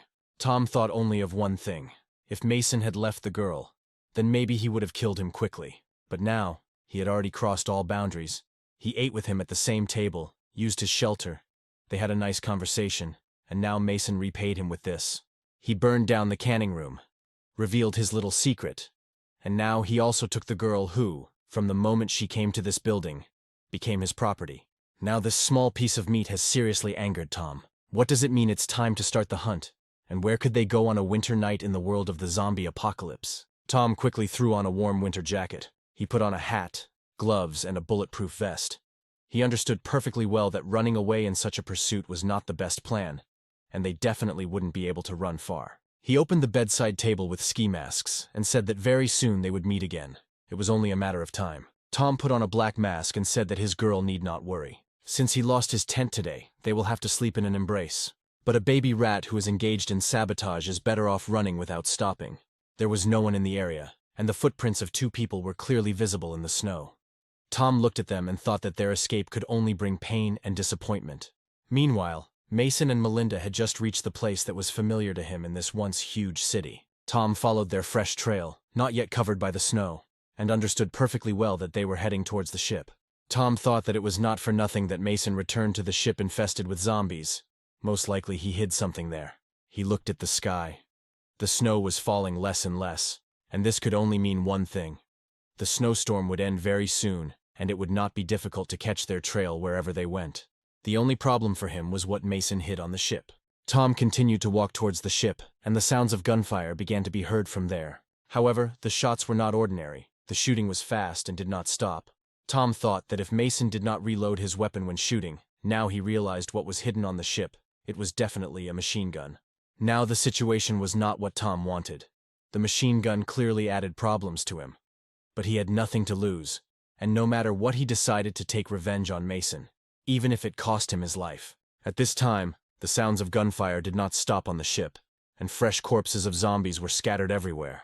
Mason stood on top of his toilet stall with a machine gun in his hands. He looked around, and there wasn't a single living zombie around. Mason turned around and looked at the booth and asked if everything was okay. A frightened Melinda looked out of the booth and said that, except for the hordes of zombies who wanted to eat them, she was fine. After making sure that everything was quiet around, Melinda descended from the booth in which she was hiding to the ground. She silently and slowly approached Mason, and he already thought that he was due gratitude for his exploits. But before he had time to rejoice, a strong woman's slap landed in his face. Mason didn't understand why she hit him, because he had saved her life twice already. The first when he saved her from the terrible killer Tom, and now when he killed a whole horde of zombies. Melinda said it was obvious. She asked for help. She wanted to get to a safe place, and he brought her to a real zombie ship. Mason said that she should also thank him, because he saved her from the bloodthirsty monster, because she did not see what was in Tom's basement. She didn't listen to him, and said that before she came here, she had seen a lot, but she had never been in such a den for zombies. A rather loud argument began between them. Mason began to defend his position, and said that in that basement there are corpses of people lying. But Melinda interrupted him again, asking how he could even survive if he had never seen the corpses of people. She looked Mason in the eyes and directly asked if he didn't have to kill living people to survive. But Mason stood silently and could not answer her. Although a whole mountain of zombie corpses lay behind Mason, he could not gather his thoughts and clearly answer the girl to her simple question. He apologized to her, and said that he only wanted the best for her and did not want to put her in danger. He apologized again. He thought about the fact that he really brought the girl into a zombie-infested ship, where not only he, but also the girl could die. Mason said that he was thinking first of all about how he could quickly find his machine gun in order to defend himself, because she needed to understand that if he died, then she would die too. Or she would be devoured by zombies. Or the same thing could happen to her Duval. Melinda lowered her head and apologized to Mason for hitting him. It was all emotional. She didn't want to hurt him. She just wants to survive at any cost, no matter what it costs her. She understood perfectly well that the world around them was absolutely not a place where she could survive just because she wanted it. So she, as a fragile girl, needed male protection. Mason calmed down a little, and the tension between them began to subside. He began to explain to her that the man she saw was very dangerous. He feeds people to his pet pigs. A cry of indignation was heard at the other end of the ship. It was Tom. He shouted to Mason not to spread deceptive rumors about him. At the entrance to the ship, Tom stood with a scythe at the ready. He said that pigs eat zombies, not people, so he disinfects them in detergent so that they are safe food for pigs. Tom laughed and realized that he could easily play with their feelings. He heard their arguments very well and thought that he could convince the girl to voluntarily go with him. Tom realized that Mason did not go inside his basement and managed to see people hanging on hooks. It would be a shame to give good quality human meat to pigs. Tom continued talking and said that the girl would obviously be safer with him, in a cozy, warm house, where there was plenty of food and no zombies, like here on the ship. Tom said that if she stays with Mason, then either she will be eaten by zombies, or she herself will become a zombie. She doesn't have many options here. Or of course, he will be glad to see her in his house. Tom understood that the girl was confused and wanted to finally get to a safe place. He said that such a beautiful girl like her should live in a warm place with good food. She was shivering from the cold, and Tom said that he had several canned meats at home for her. There was still hot coffee and many other goodies that they had dreamed of for so long after the zombie apocalypse. He lured her to him with all his possibilities. Tom said that he would not allow the girl to die, freeze, or remain hungry. He could give her all this if she was a grateful girl and did what he told her. Melinda held her neck, remembering how Tom met her, and wondering what the right thing to do now, and who to believe. Tom said that he understands perfectly well how those scum treated her. They are simply not people, but real animals who cover up their vile actions by living in the church. She looked at Tom in surprise. Did he really know from those scum who had mocked her for so long? Melinda finally lowered her head, and didn't know what to do right. Tom said that he had a walkie-talkie with him, and although the signal was quite weak, the former prisoners living in the church would definitely hear it. He said that they should be glad that he found their girl. Hearing his words and thinking about those bastards, Melinda could not stand it and began to cry. Tom saw this and realized that he had a great effect on the girl's consciousness. He took off the mask and asked her not to cry. He is not a bad person at all. Moreover, he is very reasonable, and everything will be fine if they are friends. She must make decisions herself. Tom asked if she would go with him, or return to those dirty scum who are neither people nor animals. She began to walk towards Tom and begged him not to tell them anything over the radio. Mason stood in shock and could not believe that Melinda would agree to go to Tom after everything that he told her about him. She cried and slowly walked towards Tom. He encouraged her and said that this was the right decision on her part. Melinda was almost leaving, but Mason took her hand and asked her not to leave. He said that it was not necessary to choose between two evils. He could help her, because she was talking about the people with whom she had a meeting planned here. Mason asked her to come with him. Together they could cope. They could survive. Melinda stopped, looked at Mason, and thought what the right thing to do now, because her action could determine her fate. Tom began to approach them. He had already taken out his huge knife. He did not like how Mason behaved from their very first meeting. He behaved like a fool, and then only engaged in sabotage. He slowly approached and asked Mason if he knew why this current world is so good. Without waiting for an answer, he himself said that now there are no rules or laws. Those people who have power can do whatever they want, and now he will also understand this once and for all. Mason raised the machine gun and told him to stay where he was, or he would shoot. Mason did not wait and pulled the trigger. But the machine gun did not fire. He clearly did not expect such a turn of events. Tom laughed and asked what happened. Had he run out of bullets? What a shame. Mason lowered the machine gun and cowered in fear. Tom stood on the head of the dead red-eyed zombie and asked Mason how long he thought it would take him to reach them. Is it possible that during this time Mason will have time to get the bullets, reload the machine gun, and shoot? Tom got ready to run and said that they would check it now. It was scary not only for Melinda, but also for Mason. The two of them were trembling. It was not clear whether it was from the cold or from fear. But one thing was clear, that Mason would definitely not be able to reload the machine gun so quickly, especially since Tom handled knives very well and could kill him with great speed. Stepping back, he came across a metal rod sticking out of a broken wall. Then a thought came to his mind. Perhaps this very rod could save them. Mason grabbed this rod with his bare hands so tightly that some of its pointed parts began to dig into his skin and bring unbearable pain. Mason walked away and pulled the rod behind him with all his might. Tom took off and ran over the zombie corpses with great speed. He liked this game. He was not afraid of death and finally wanted to take revenge on Mason. In a few seconds, Tom had already reached Mason and was ready to cut off his head with a scythe as he ran, like a small blade of grass in a field. However, at the right moment, Mason let go of the rod, which he had been pulling with all his might. With tremendous speed and force, the metal rod rushed to its original position. Tom did not at all expect that his face would be in the path of this metal rod. The blow hit Tom right in the eye, and was able to immediately cool the ardor of the insatiable beast on the path to murder and destruction. Blood gushed like a river from Tom's face. He held his face trying to stop the bleeding, and kept asking Mason what he had done. Mason wasted no time. He grabbed his wagon. Then he immediately took Melinda by the hand, and they began to run without looking back. They had no way back. They both understood that Tom would not leave them alone, but perhaps these injuries would delay him enough to run away and hide his tracks. Tom stood covered in blood and looked after them. Could they really fool him again? A few minutes later, Tom came to his senses a little from his injuries and pain shock. Was this bastard really taking his things again right in front of his eyes? Oh well, they will have the opportunity to play this game again.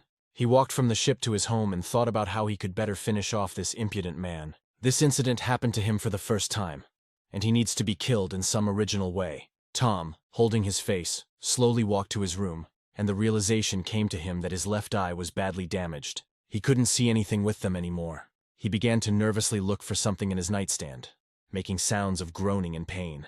He finally found a bottle of water, and reassured himself that one eye still saw everything, as before. He poured a bottle of water on his face and said that this kid still has a lot to learn. If he were in his place, he would gouge out both eyes and run away, for this time it would be certain death. Tom threw the bottle aside and now the hare hunt could begin. He turned on the radio and asked if there was anyone on the air from the gang.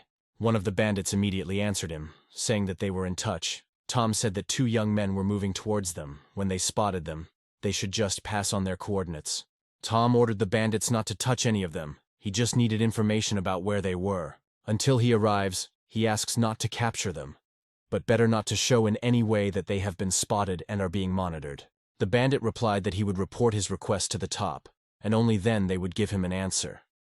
Tom could not stand it, and said that he did not care about his reports. If not for him, then none of this small gang would have survived, and if he gives orders, then these pathetic bandits simply must carry them out unquestioningly. He thirsted for revenge. Tom said that if these 2 did not run faster than the wind, then very soon they would be in his hands. He wanted them to have hope of salvation, and that was to die quickly. Time moved again to the moment the disaster began. A woman and a man approached the helipad. The military man loudly asked what their position was. The man said that the woman who was with him was the head of the Department for State Crisis Situations, and he was her secretary. The military man said that everything was correct, and they were already expected. The woman asked where they were going, to which the soldier replied that they would be informed after they landed. The pilot immediately began to lift the bird into the air. The pilot said that they would not fly comfortably, but in 10 minutes they would arrive at the place where the river was flooded. The director of the department asked what kind of place this was, and what exactly happened there, to which the pilot informed her that this was a secret operation, and she could only find out the details on the spot from their leadership.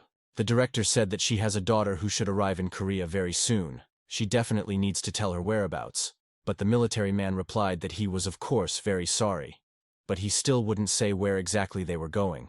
The assistant said that he would know everything as soon as they landed, so there was no need to worry. The director tried to write a message, but there was no connection. The military man said that there is no connection at all. Most likely this is due to this, and looked up at the falling meteorite. The assistant handed the director his phone and said that if you write from it, there's a much better chance that the message will be delivered. The director took the phone and started typing. She thought that now, probably, many residents are experiencing difficulties not only with communication. She typed a message as the helicopter approached the ship at the pier. People crowded around it, but only those who provided special passes and were on the military lists could pass through. The director of the department flew straight to the ship's helipad. She quickly walked up to one of the mission leaders and asked what about Mr. He turned to her and asked what she meant. The director asked if everything was okay with him. The manager asked who exactly she was talking about, the president or the Minister of Internal Affairs. The director said that he perfectly understands who she is asking about. The man calmly said that there would be a meeting at 7 o'clock in the evening, so they should go together and register as arrivals. And he added that he did not yet know how to answer her question. She looked outside and asked in horror what these people were thinking about. The man interrupted her and asked if she had received the second vaccine, to which the director replied that if she had not injected herself with the vaccine, she would not have even been taken on the helicopter.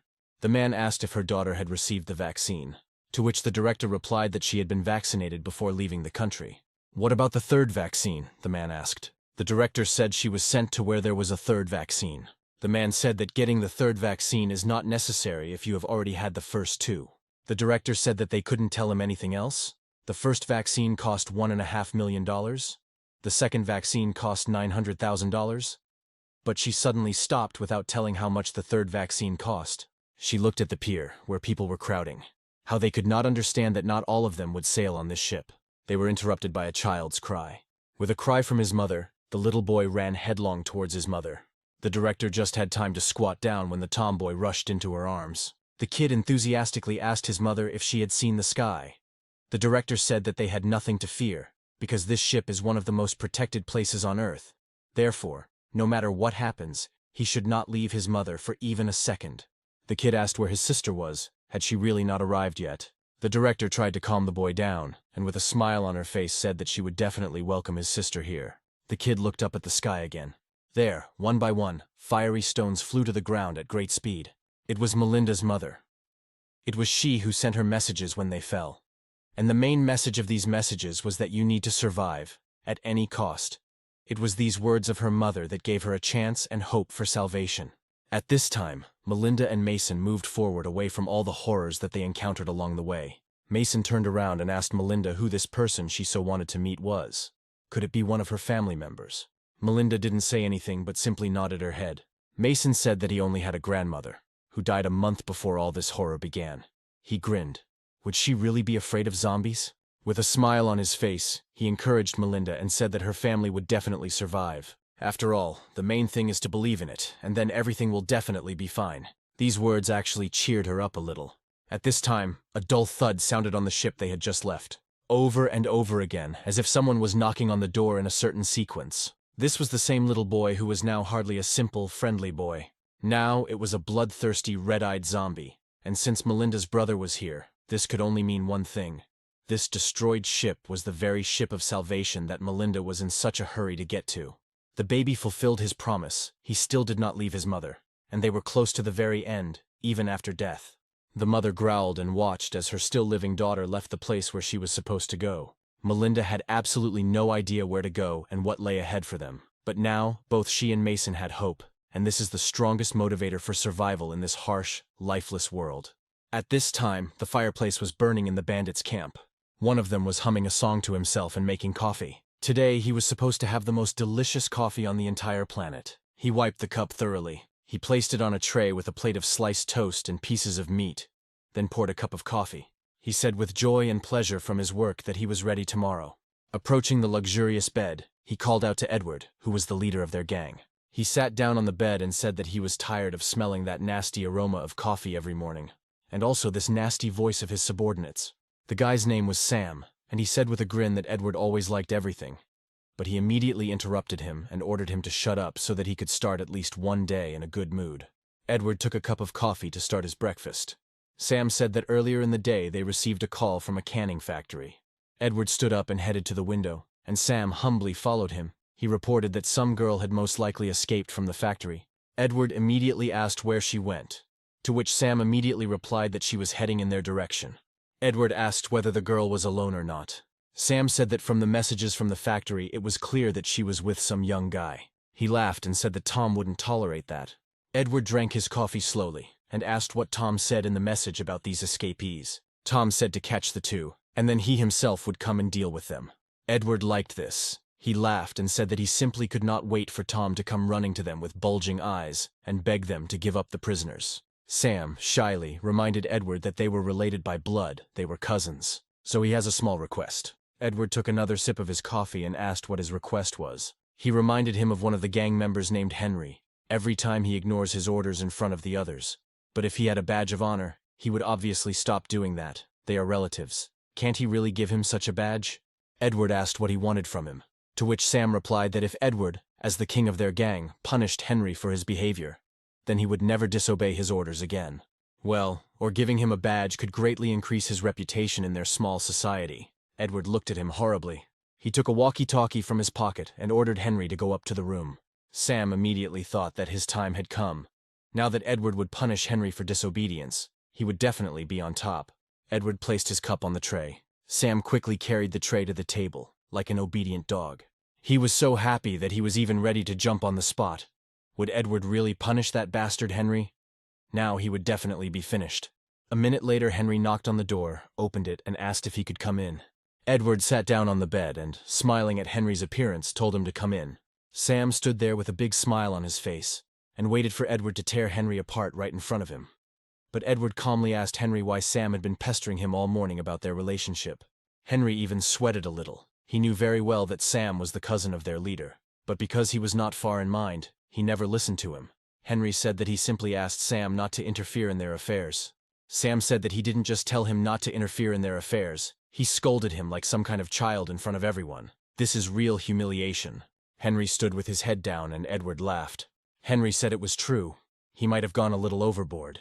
Edward stood up and, without ceasing to laugh, said that no matter how many times he taught him, he still attacked over and over again like a poisonous snake. Sam also laughed with Edward, but did not immediately understand his words. Edward said that such people must be killed until one day they want to kill him. Edward asked Henry if he understood what was being said. Henry bowed and apologized for the fact that his club was very light. Sam began to understand whether it was their boss who was reprimanding him now. Edward asked why Henry was still standing. Maybe he should teach the boy a lesson for his insolence.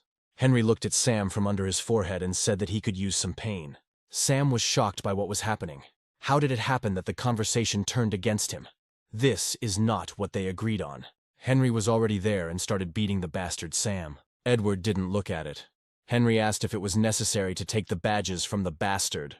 Edward said that he could only take one badge from him, because if you took away all the badges from him, he would definitely die on the street.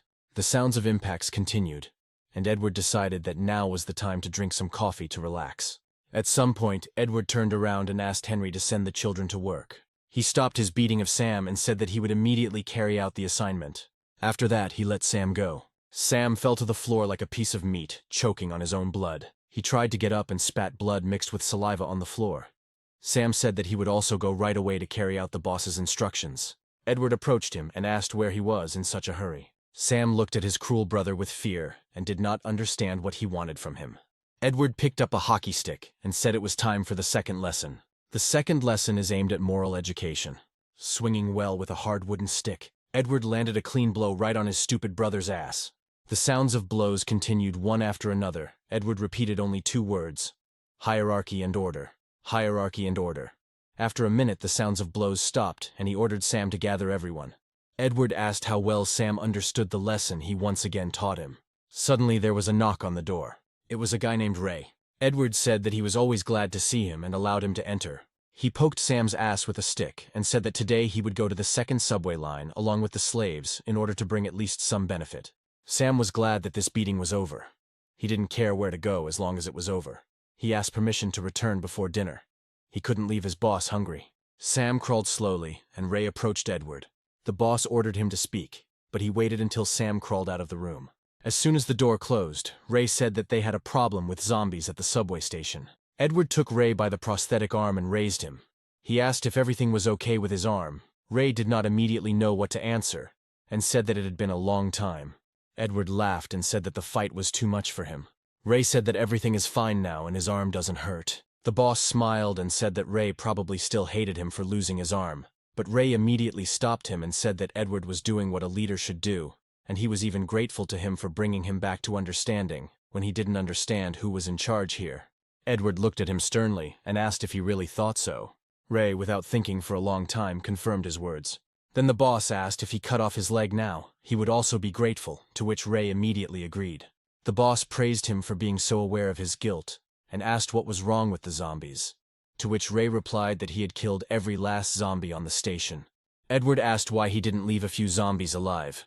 Because he needed to think a little more broadly than usual. They need zombies, and the more the better. People should live in fear to thank them for every breath and life saved, so that when they give them dog food, they look at them with eyes full of fear and respect. Whether it is a man or a woman, will they be unhappy with the fact that they are saving them from such an inevitable death? They will be forever grateful and happy from such care from their owners. They will want to live in this city, even if they work day and night. They will work and not ask questions. Ray apologized for his offense, and said that he would go look for zombies on the ferry, or near the river most likely. If he walked around with a piece of meat in his hand, he would clearly be able to collect several dozen zombies. Edward said that this time he would forgive Ray, but next time he could lose more than just his arm for such a mistake. Ray asked if he could go, and was about to get down to business, but Edward stopped him. He thought that if some girl made Tom himself worry, then she was definitely unusual. Maybe we should try it out first before Tom gets here. Ray said that he would be on the lookout, and as soon as she was caught, they would immediately bring her to him. Edward snapped his fingers and said that this was the right approach. The boss, with a smile on his face, said that he trusted him, and expected only positive results. As soon as Ray left, the smile disappeared from Edward's face. He gritted his teeth, and thought that he should have also cut off his leg then. Then he would definitely not have brought trouble. After thinking a little about what to do, Edward radioed for everyone to dress in white. 2 girls immediately entered his room. He ordered them to dress him in white today and even his guards to look like holy men. The girls smiled and obeyed him unquestioningly. They began to dress their master, and never ceased to admire him and compliment him. While the girls were dressing Edward, he called the guards. They peered through the door and listened intently to their boss. Edward asked if they had heard about the search for 2 young people that Tom was doing from the factory. The guards said that they knew about this. Then Edward instructed them to send 3 more people to search, and to bring the girl to him alive. One of the girls knelt before him and said that their boss was too tense. This couldn't continue. She began to stretch his pants in order to do the usual thing. Before that, she asked permission to train the boss's new girl. Edward was not against her noble urges. Meanwhile, Mason and Melinda walked along the trees, withered from the cold. Suddenly, they came across something unusual, and both stopped, looking at what happened with fear and misunderstanding. Mason said that it was definitely not zombies who did this. It was a paradoxical stripping. Melinda asked him what he meant. Mason said that when a person begins to feel extreme cold, his brain turns off, and hallucinations or amnesia appear. Their mind becomes cloudy, so in extreme cold, their body begins to release heat so that the person does not freeze, after which they feel that the body is very hot and begin to undress. And this is the spectacle you can see as a result of this terrible incident. Apparently, these were living people who took off their clothes on their own and froze to death. A human hand began to rise from the broken tree behind them. Our heroes did not pay any attention to this at all. Mason asked Melanie if there were any skyscrapers in the city or maybe underground shelters. Where are all the shelters that are prepared in case of danger? While Mason was fiddling with his things, he saw movement begin at the base of the broken tree. As an experienced military man, he immediately took the shooting position, pointed his machine gun at the tree, and loudly ordered to come out slowly with his hands raised. Mason told Melanie to prepare for the worst. There was clearly someone inside, but one way or another, he was in no hurry to go outside. If it was a zombie, then it was very smart, since it did not immediately rush to its prey. Mason said that they know very well that someone is hiding there, and if he does not want to become a sieve, then he better come out. First, the man in the hollow of the tree showed his hands, and then all of them appeared on the street. He asked for help, saying that he was already quite old, and would soon die, like everyone else. Mason was in no hurry to trust him, therefore, without taking his sights away, he asked who he was and what he was doing here. The man said that he was an ordinary grandfather who had once been a taxi driver, and he didn't care whether they killed him or saved him. They looked at him with distrust, but at first glance there were no signs of trouble. Mason said that something is wrong here. What if this grandfather is from the bandit camp? Grandfather slowly took step by step in their direction, and said that he was not a bandit, and had not been in the city where they lived for a long time. He said that he, like his other friends, was kicked out of the city. They said that they were old and we were taking food away from the young, but were practically of no use. The stranger extended his hand and asked them to look. The bandits had once cut off his fingers, justifying it by saying that he had not obeyed them. The old man fell into the snow and said that while he was here, his friends were dying one by one. Someone died from the cold, someone died from being eaten by zombies, someone died at the hands of living people. Tears flowed from his eyes and dripped onto the snow. The old man said that this was a real hell, and death was pursuing him as the last survivor. If this is not hell, then where is its location? Melinda couldn't stand it. She came up to him, put her hand on his shoulder, and said that he needed to fight. He is still alive, and while they are people, they have every chance to overcome these terrible trials that God sent them. The old man listened to her words and thanked her for her support. He saw a tattoo on the girl's neck and asked what kind of tattoo it was. The old man said that he often saw such tattoos on bandits from the city. Melanie immediately covered her neck with a scarf and said that she had nothing to do with them. The old man immediately began to say that the main target of the bandits was the metro, so why did they come here then? Mason asked the old man what he knew about these bandits, but the old man said that they knew better. They were much younger than him. They had captured almost the entire city and ruled it as they wanted. The old man looked carefully at Melinda and said that he had already seen her somewhere. At least they looked very familiar. He took a closer look at the girl again and remembered if it was really her. The old man couldn't believe his eyes. He really didn't expect to meet a celebrity in such a situation. He was very happy and said that despite the fact that there is a zombie apocalypse around now, he just had to get an autograph from her. He didn't know where it would be better for him to get an autograph, maybe at least in the snow. But Mason stopped him and asked the old man to tell him more about the city and the bandits. The old man calmed down a little and began his story. His name is Edward. He is about 20 years old. Now is not the time for a king to be at the head of the people, but he can cut off your ears if you do not listen to him. If you are stronger than him, he can cut off your legs, and if you are smarter than him, he will throw you into a mine. The old man said that he was an absolute rude man, one might even say a tyrant. Mason asked what they should do if they suddenly get there. The old man said that all their things would be taken away from them. They would be thrown to the very bottom of the food chain, where such people are called slaves, and they would be exploited. And the girl will most likely become his mistress, whom he will use, like others, for sexual pleasures. Melinda understood very well what it was like to be a sex slave, and the mere mention of it filled her with a feeling of fear. The old man put on his hat and said that men now rise from the bottom, and girls fall from the top. Melinda remained silent because she did not know what to answer the old man. She took a piece of paper out of her pocket and asked the old man if he knew the way to this place, bypassing the city. The old man took the paper and said that we need to think carefully. The note stated the location relative to the city. He said this is the location of an underground bunker. They asked the old man in surprise how he knew this, to which he replied that he periodically took people there when he worked as a taxi driver, who loved to tell stories about their lives to a simple taxi driver. The old man said that he knew well where this place was, but it would be very difficult to get there without entering the city. The old man said that this is a protective bunker left after the war, but why do they want to go there? Mason said that the girl's family was waiting for her there, and he just followed her. The old man was surprised. Only influential people could visit this bunker, which means the girl has very rich relatives. The old man nudged Mason with a smile and asked him what their relationship was. Mason laughed and said that he, too, had only seen her on TV. The old man said that it means that he, like Mason, first saw her live only after the apocalypse.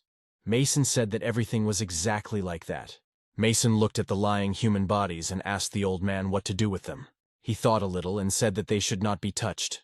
They had been lying there for a long time. If the bandits noticed their movement, they would understand that we were here.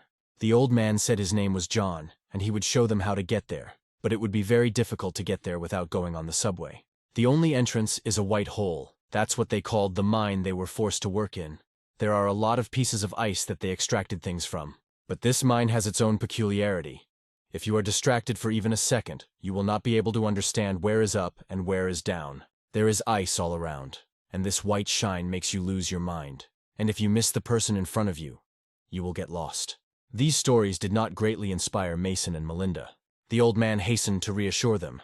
He had once laid a path there, and if they could secretly enter this mine, the old man would guide them. But in return he wants only one thing. He laughed and said that he wanted them to promise that they would take him with them. At first glance, one could say that John was an ordinary old man who was simply lucky to survive in such conditions. And of course, Mason and Melinda agreed to take him, because without him, they had no chance of getting to their destination. Especially when they were being hunted, so many people want to kill them. Meanwhile, a loud cry was heard in the city with an order for everyone to quickly bow. Edward, dressed all in white, went out into the street. And this could only mean one thing. All residents of the city had to bow unquestioningly and not even dare to speak while the master walked around his domain. Edward, confident in his unshakable strength, walked through the city inspecting his possessions. Ordinary mortals did not even raise their heads. They knelt before the ruler on the snowy street. The boss ordered one of his guys to start the show. A young guy with a microphone and a speaker was walking behind him. Apparently it was Edward who gave the order to him. The guy immediately began setting up his speaker so that his voice could be clearly heard. Dear residents of the city, today, throughout the day, everyone can receive a blessing from Mr. Edward himself, who provided everyone present with the opportunity to live in this city, which not so long ago was dominated by neither living nor dead dirty souls. He made sure that these creatures no longer bothered the living, but remained there outside the city, and for his merits, none of us can forget his mercy. He shared with us a piece of food that helps us all stay alive. He was able to make sure that we did not lose our souls and did not live like animals. He created a place where we are all well protected, so let us all be grateful that we can still dream. Today we will try no less than yesterday, and together with him we will move forward towards a bright future. Suddenly one of the guards interrupted the herald and asked him to be silent for a while. Edward stopped in front of a man who, like everyone else, was on his knees, and in his hands was a chocolate bar. Edward asked the man what he had in his hands, to which he replied that it was a bar of excellent chocolate that he had mined yesterday in the mine.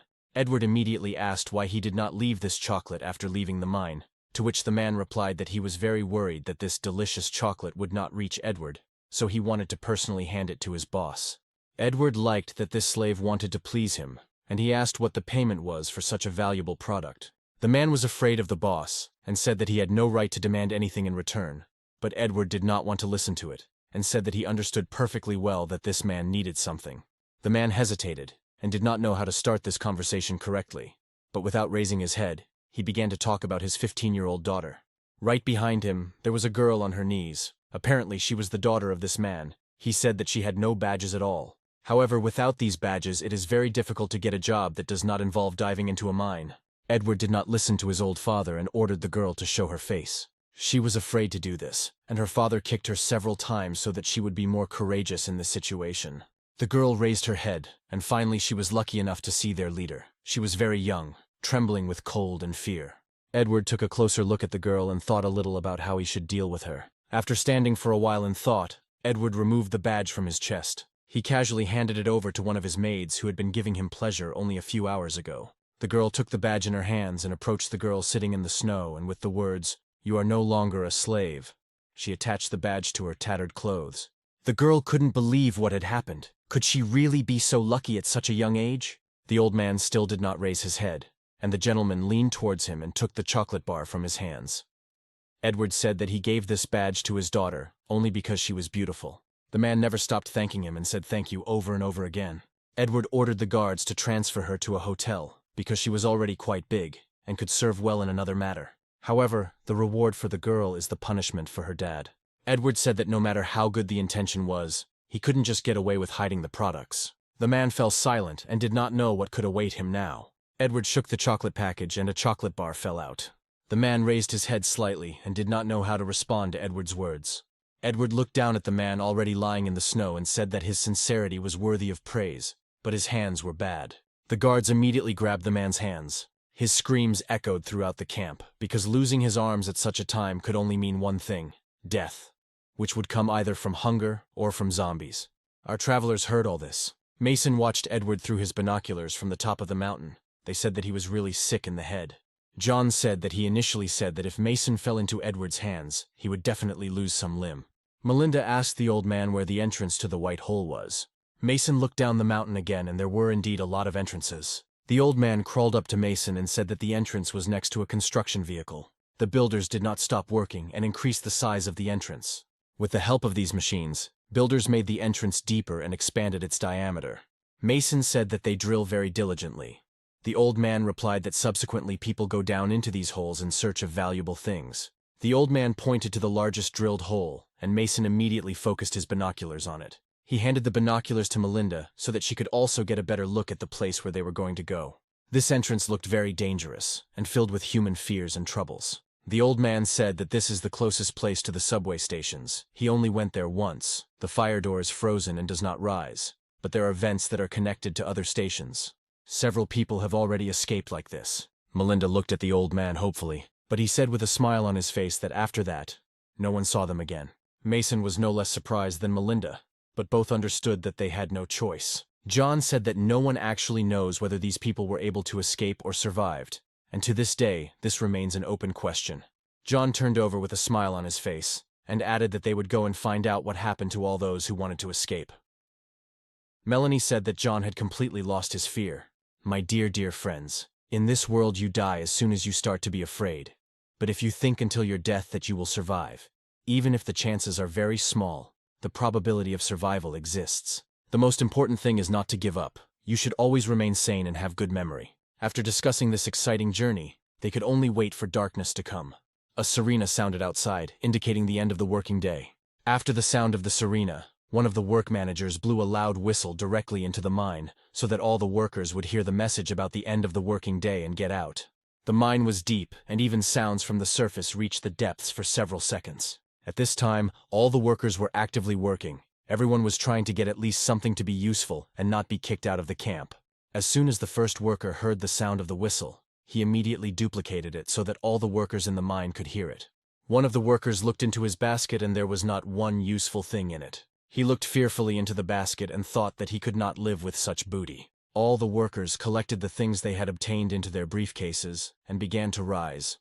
In any case, it was better to bring at least something than not to bring anything, because in this case, you could easily be killed on the spot for your dishonest attitude towards work. The workers walked and discussed that one way or another they would all die, either from zombies or from the cold, or at the hands of the overseers. One of the workers said that they were already approaching the exit. They needed to be quiet, otherwise the guards might hear. All the workers carefully secured themselves on the rope, which looked more like a swing with wooden seats. After the whistle sounded from below, the workers from above accepted the signal and began to lift everyone out. A worker like them helped the common people get up and tried to encourage everyone with words, telling everyone that they had worked well today, despite the result, while the overseer with the yellow armband watched what was happening. The warden said that in this city everyone already works every day by the sweat of their brow for the common good, because it cannot be otherwise. Each worker, under the supervision of a supervisor, unloaded the extracted property into a common pile. The little girl opened her briefcase and began, like everyone else, to pour out the things she found. Felt-tip pens, pencils, pens, erasers, and rulers began to spill out of it into a pile. Seeing the girl spilling out of her briefcase, the warden hit her on the head with all his might. The blow was so strong that his own hand hurt. The first blow was immediately followed by a second blow, with a fist right in the girl's face. From a strong blow from an adult man, she immediately fell into the snow and began to ask forgiveness for her offense. The warden did not listen to the girl and kept kicking her, shouting at her and calling her a fool because she was in a mine and not playing treasure hunt in an amusement park. For today, the warden chose his victim and ordered everyone to go eat, and this girl must pay for her mistake. All the other workers had already left, and the supervisor continued to kick the girl, saying that school supplies would not help them all survive in these conditions. The girl lay in the snow and begged for forgiveness. She promised never to bring anything that was not useful again. The warden said that apparently her damn ancestors never taught her anything. He stopped his brutal abuse of the child and began to step aside. He said that if she did not want to live her life like her parents as a slave, then it was time for her to become smarter. The girl got up from the snow and obediently hobbled after the overseer. He walked through the streets of the city as if nothing had happened. The day was coming to an end, and night was falling on the street. John said it was time for them to slowly go down. They all began to go down the mountainside together, sliding through the snow. Having flown this short distance like on a snowslide in childhood, they landed on the snow. Our three heroes had already approached the entrance to the dark mine that had not seen the sun, and John said that they needed to go there. The very first, largest, and in other words, a tunnel called the White Hole. They were already standing at the edge of the entrance. Mason was looking down and the bottom was completely invisible. Goosebumps ran through his body from head to toe. John asked if they wanted to know why this place is called the White Hole. He said he was ready to listen to their suggestions. But there was no answer, and John said that the one who entered there on his own would no longer be able to get out on his own. Hearing his words, without thinking for a long time, Melinda said that she would go there first. She sat down on the snow and was ready to begin the descent. None of the men expected such a bold act from her. The old man said that the girls, of course, should give in, but he would go down first. However, Melinda did not listen to him, and taking in more air, began to slide down at great speed. John scratched his head and said that young people have absolutely no patience. Without thinking for a long time, Mason immediately followed Melinda, along with his sled. The old man smiled and thought that these young people were either completely fearless, or stupid, or both. The old man squatted down after them and began to descend. At this time, one of Edward's men watched what was happening from the top of the mountain. He called someone over and said they were there. Tom approached him from the snowy darkness with a huge knife for advantage. His bloody sneakers, wrapped with a chain for better grip on the snow, left large indentations in the snow. Bloodlust and rage were visible in his one eye. The bandit said that they had entered the White Hole.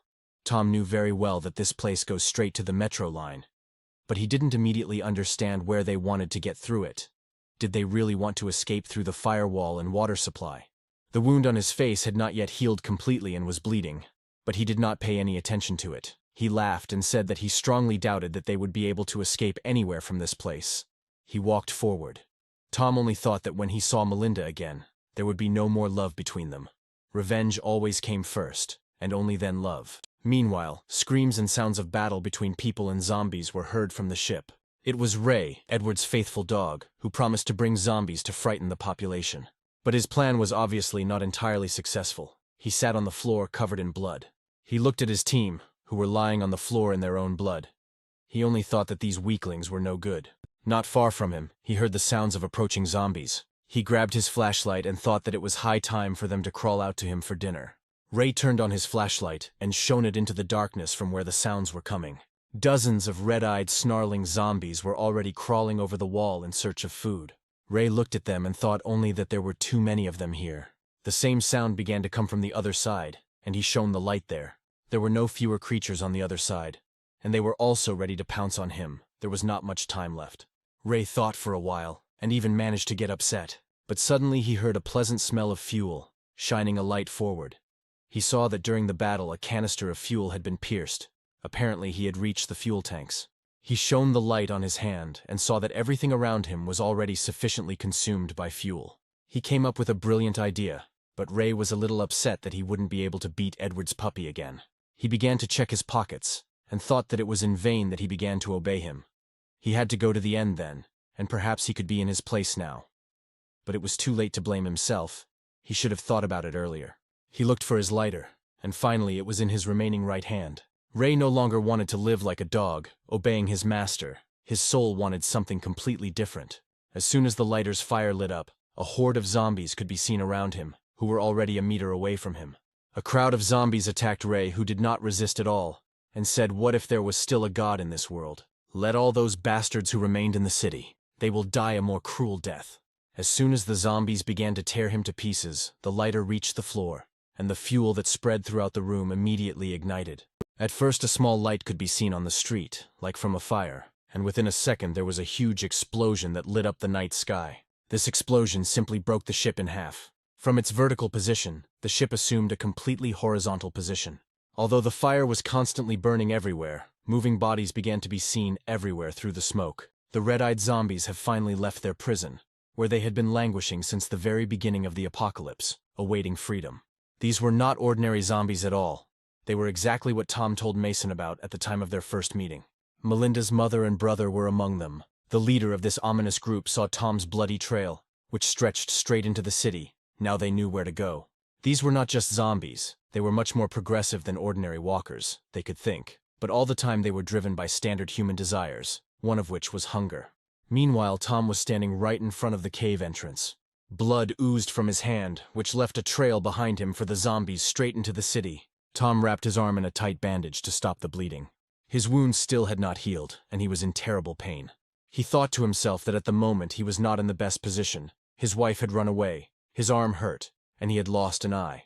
All this greatly affected the capabilities of Tom's body, but psychologically it only turned him on more and more.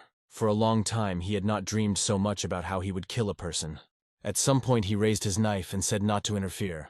Tom said that on such a beautiful day he had better stay away. The best thing to do is organize something to eat. With a smile on his face, Tom said that it should be done quickly and with joy on his face. Tom told all this to Edward, whom he disliked greatly, but Edward said that the old man should not behave like that.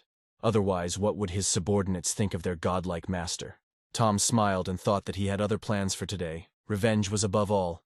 Even though he hated Edward, there was nothing to kill him for that day. Edward said they respect old people, but old people should be careful because respect can end at any moment. Although Edward was holding his revolver behind his back, Tom had long noticed him and asked if he was sure that 6 cartridges would be enough for him.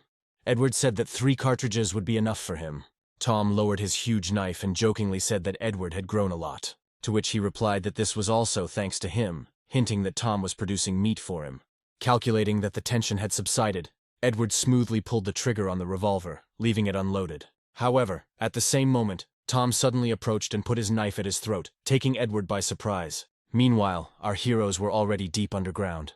An old man led them, and said that if his memory did not fail him, then they were fishing in the right direction. Mason still continued to pull his sled with his things, but there was no snow here, and they made a monstrous grinding noise. They moved very carefully. Mason walked ahead with a machine gun. He carefully opened the door, and he and Melinda were even a little scared by what they saw. There was a dead man hanging from a rope right in front of them. Melinda was even speechless and tried to say what the person weighed. But Mason had seen this kind of thing often before. He said that he had seen this kind of thing often in the city. He took a knife and began to cut the rope. He said that fear dulls over time and it becomes harder for you to overcome the feeling of loneliness. As soon as he cut the rope, the body fell face down on the floor. He quickly approached the body to see why the man died. Mason raised his head and looked at his eyes. He said that until the last moment this man was losing his mind. He carefully turned the dead man face up. John immediately asked how Mason knew about this place. It seemed to him that he understood everything quite well. Mason said that he had been here before. His father was in charge of maintenance, and sometimes he even took Mason with him to work. Mason immediately pulled the lever, and immediately after that, the lights on the ceiling began to light up. Mason said his father always spoke with pride about his work as a subway power generator. They were all happy about the light, and Mason added that there would be enough light here for another 50 years, even if it disappeared on the entire planet. But as soon as the light was turned on, they immediately heard the growl of zombies. Right next to them, Behind the glass, a group of zombies, the current inhabitants of the subway, had gathered. They were definitely hibernating, but the influx of light and voices woke up the zombies and made them want food again. Mason immediately pointed his machine gun at them. He immediately noticed their clothes. They were former Metro personnel. The fire exit was blocked and Mason said they should get through undetected. But at the same moment, John asked him how he was going to do it and what passage he was talking about. Mason pointed to the camera and said that if there was no water in that room, that meant the firewall was working well. John clarified with him what he meant. Was it really that the Metro was not flooded at that time of a global cataclysm, when the entire city went underwater, and over time it became icy? The old man grinned and said that this means that people from the city, due to their lack of enlightenment, dig ice only next to the iron door, constantly making such a difficult path, so of course they are idiots. The old man looked at Mason again and asked him, "Is it really possible that if the firewall is locked, then they won't be able to get through?" Mason thought a little and said that it all works out like this. That's why Mason wanted to open this door. After all, the console they were now standing at is not only an electric generator, but also the main power source. Having moved all the toggle switches to the desired position, Mason was ready to press the button to open the door. If you try, you can open all the fire doors at once by pressing one button. After waiting a few seconds, Mason pressed the button. Everything around them shook, and Mason's plan actually worked. Fire doors at all metro stations and lines began to open simultaneously. Due to the violent shaking, the glass behind them began to crack more and more. The zombies pressed harder and harder on him, almost displacing him under the weight of their own bodies. And at one point the glass could not stand it and finally broke. Now our heroes were face to face with former Metro employees. The monsters were ready for lunch and were eager to attack. The old man told them to leave, but Mason did not listen to him about what he would do here alone. The old man said that everything was fine. It was too narrow here, and if they confronted them together, they would only interfere with each other. John took out a knife from behind his back and asked his new friends to calm down, because there were only a couple of zombies, and there was no need to worry about them so much. Mason adequately assessed the seriousness of the situation, and said that they would leave first, but would wait for John alive. The old man said that he understood everything perfectly well, and asked them to quickly run away. They ran quickly and thanked John for his sacrifice. When the fire doors opened, everything shook, not only below, but also above. Tom and Edward felt it very well. Tom asked Edward if he knew what was happening now. Edward said with confidence that something was definitely working below. However, at the same time, red-eyed zombies were moving on the mountain in a huge crowd. There were countless of them. The city was their #1 target. At the same time, a zombie began to rise from the entrance to the cave. They all looked at him together. Edward recognized from his uniform that this zombie was from the engine room. Tom said that some attractive zombie group had formed inside. Edward was delighted with the abilities of this girl, who managed to open the engine room on her own, so he might fall in love with her. The guard said that most likely they opened the fire door. Everything became even more interesting. The subway worker climbed further and further up the slope. Tom said that the girl belongs to him, and Edward should not be interested in his things. Edward grinned and said that everything in the city is not simple at all. That's how some things happen that they don't even know about. Tom said that there was enough talk for today. He would go down there himself, and after he finished the job, he would notify them of the result. Without waiting for Edward's answer, he rushed into the shaft at full speed, and he immediately finished off the first zombie standing in his way by cutting him in half. Tom was full of rage and anger, and the zombies would not stop him on his path to revenge. An hour later, Edward and his people were inside the subway. He was surprised that there was such a place right under their noses. And where had Tom gone? Could old people really be so fast? Edward looked at his new possessions and did not understand what they had been doing all this time. One of the guards said that it was good that they were able to discover such a place. Edward did not agree with him. Why did they just gouge the ice for so long? If underground there is a whole network of tunnels already built for them. From this day on, the work will only increase. Edward immediately ordered that everyone without exception should be immediately gathered in the city. Give all the badges to me. Edward forbade rewarding anyone for a while, and now he decided to take another circle along the second metro line. If they manage to occupy the second line, then the entire city will also be underground. Edward looked around and asked his guards what about the old man.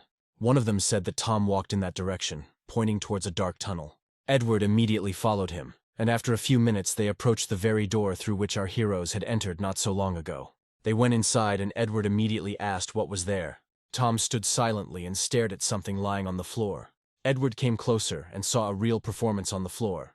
Tom also looked at it and said that he had never seen anything like this before. Tom said that he could do this, but strangely enough, this is not his doing. There was only one murderer in this world whom he recognized. Edward asked him if it was really the right person who did this, to which Tom replied that you should cut the throat of a person or an animal. Then they will look at you appropriately. After all, they don't die immediately when you cut their throat. Their eyes blink, and for a moment they look at you, at their killer. This is one of the phrases that John said. That was his name. The last time they saw each other, he was taken to death. But apparently he survived, which simply defies explanation. Edward listened silently to Tom, and his guards were even a little scared. Tom turned sharply to Edward and said that they were all just food, and if any of them happened to meet a person who had no fingers, they should run without hesitation, otherwise he will kill you. His name is John, and he is a fucking psychopathic killer. Before he died, he gave me his wife. Tom remembered how it all happened. How John handed him an envelope with Melinda drawn on it.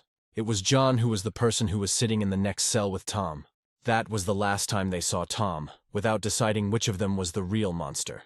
At the same time, John walked, pleased with himself, through the subway tunnel, playing his game with new victims, feeling strong satisfaction from what was happening. They moved slowly, wary of attack from any side. All this time, John walked and thought about his first love, Melinda. At some point, Mason turned around and asked if it was hard for the old man to walk. John said he was fine and could even help carry Melinda's things. She said with a smile on her face that everything was fine with her too. It was much easier to carry things when you weren't walking in the snow, and when it wasn't as cold here as outside.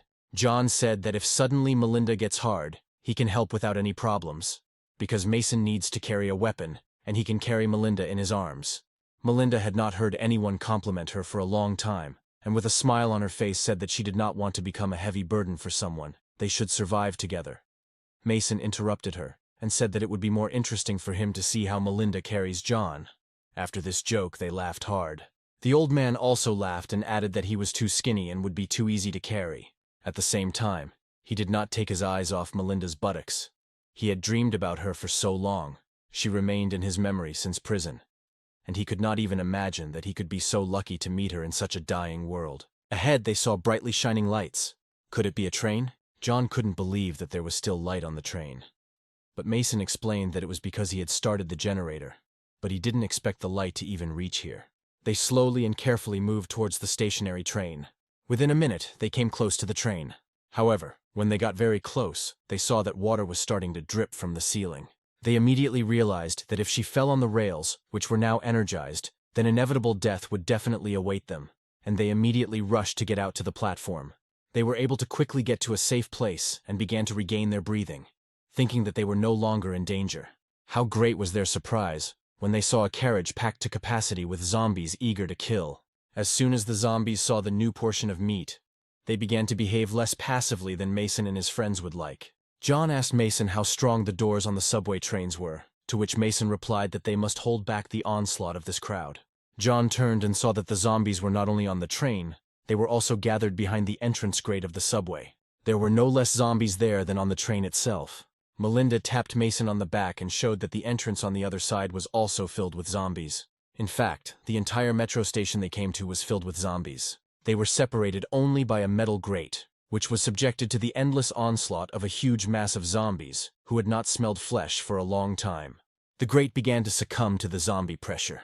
One grate screw has already fallen out. It rolled right under Mason's feet. Melinda said that they had better leave here, but John said that they should not just leave, but run away as quickly as possible. Mason approached his convoy with things and asked them to wait a little. His baggage train included clothes, some food supplies, a pistol, and a machine gun. When John saw all this, he screamed with happiness. Mason looked at him sharply and asked what was wrong. He had definitely heard this reaction somewhere before, but he couldn't immediately remember where. He even stopped for a second to remember, but Melinda asked him to move quickly. Melinda pointed her finger at the empty dark corridor and said that they could hide there. At this time, zombies, maddened by the smell of people, began to get out of the subway car. John said that Mason had better hurry up, because the doors of the carriage had already opened a little. The lattice began to loosen more and more. Mason took out a machine gun, loaded it, and said that it would be much safer to move further with a weapon. John was even more surprised. He did not even suspect that Mason had such a weapon. He filled the machine gun to the top with cartridges, for greater confidence in his future existence. I slammed the machine gun magazine and was ready. He reloaded the gun and asked Melinda if she knew how to use it. She picked up the gun and said that you just need to shoot it.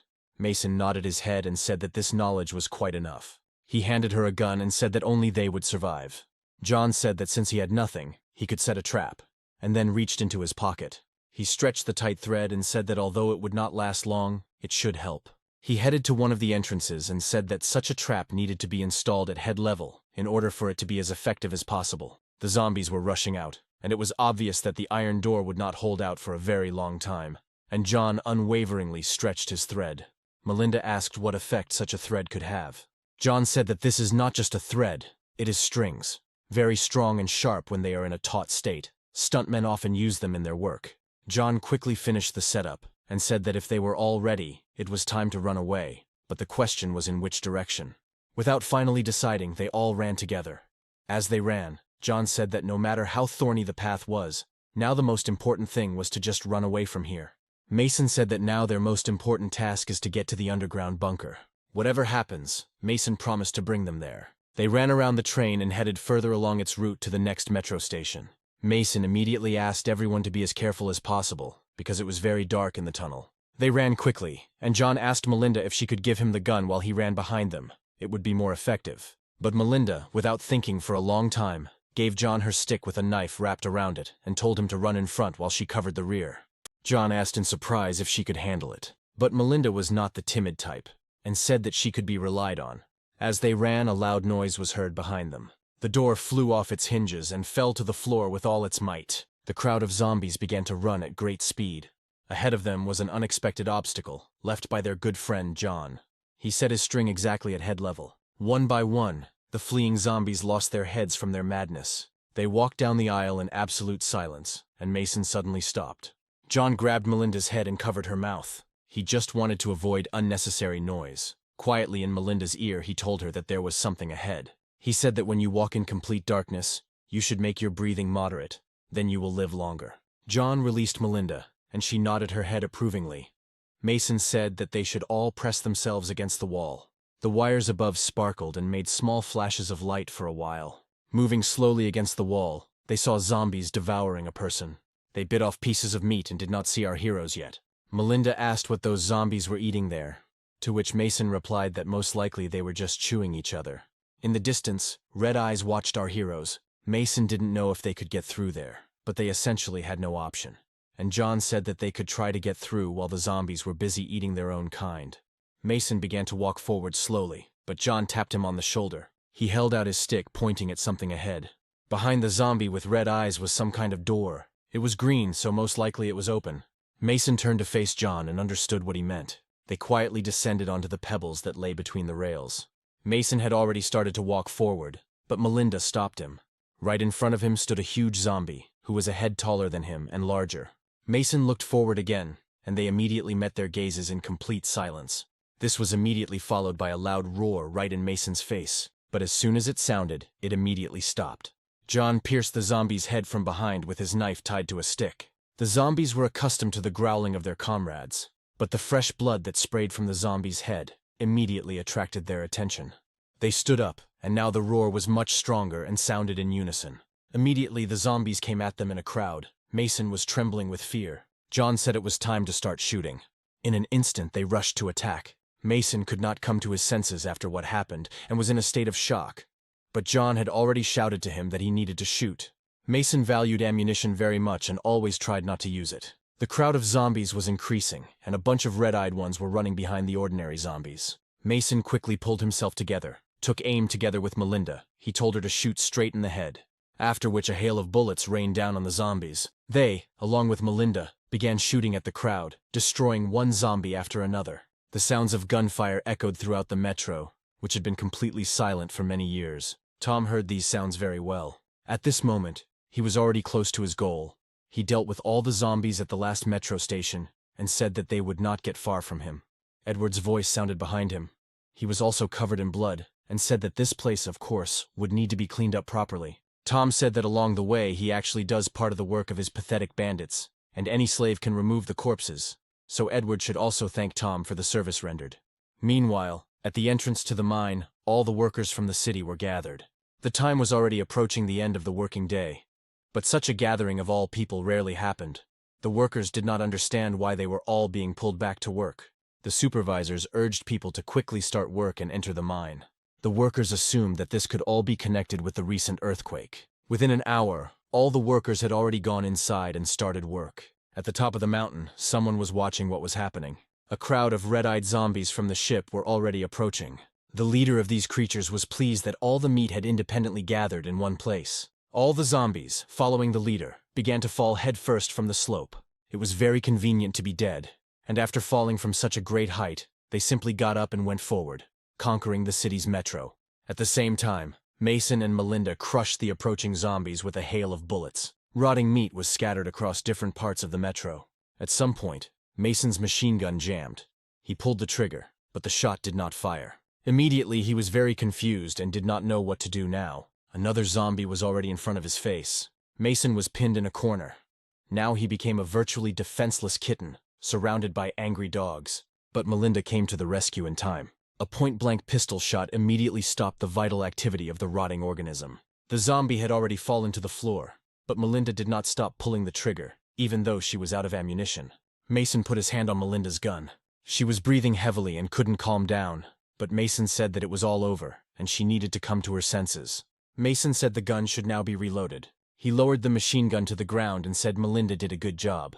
Mason began to look for a magazine for reloading the pistol in his pocket, but it was not there. He looked around and saw that the magazine had fallen to the ground during the firefight. Mason didn't even immediately understand how this could happen. Suddenly he heard the rustling of zombies ahead. Mason looked up and saw that the walking dead were already approaching. He quickly went down behind the store. The dead were already very close and were ready to attack. There was an urgent need to recharge. Mason trembled with fear and actually looked straight into the eyes of his death. John approached him from behind and said that he should not move if he wanted to stay alive. John said that Mason is a little short of being a professional zombie killer, so now he will deal with them. John took out 2 knives from under his jacket and told Mason to catch the moment when the floor shook. Only then should he catch the moment and load his pistol. Mason stood and was afraid to move. John asked him again how much he understood what he said. Mason quietly said that he would do so. Mason said that John might not want to get so close to zombies because it could be dangerous. But John said that in the worst-case scenario, he would die, and nothing would change. Mason asked John if he really was a taxi driver, because he behaved like a professional killer. Maybe he was from the Special Forces. John turned to him and said that the focus now should be on survival. It wouldn't hurt for Mason to concentrate on this, because very soon the floor will shake. A small earthquake began and Mason quickly grabbed the magazine from the floor. The zombies were also ready to rush into battle. While Mason was loading the magazine, John rushed at the zombies, and they rushed at him. With precise movements, John cut down the zombies one by one. Heads just flew in Mason's direction. No matter how many times they attacked, John understood their movements perfectly and did an excellent job with his knives. One zombie rushed past him. He pushed himself off the ground and rushed straight at Mason. However, the goalkeeper was in his place. John grabbed the zombie's leg and pulled it towards him. He was able to stop the zombie right before it could bite Mason in the face. John asked Mason if he knew that if the goalkeeper makes a mistake, then a loss of points follows. And in their case, if the goalkeeper makes a mistake, then Mason may no longer be on their team.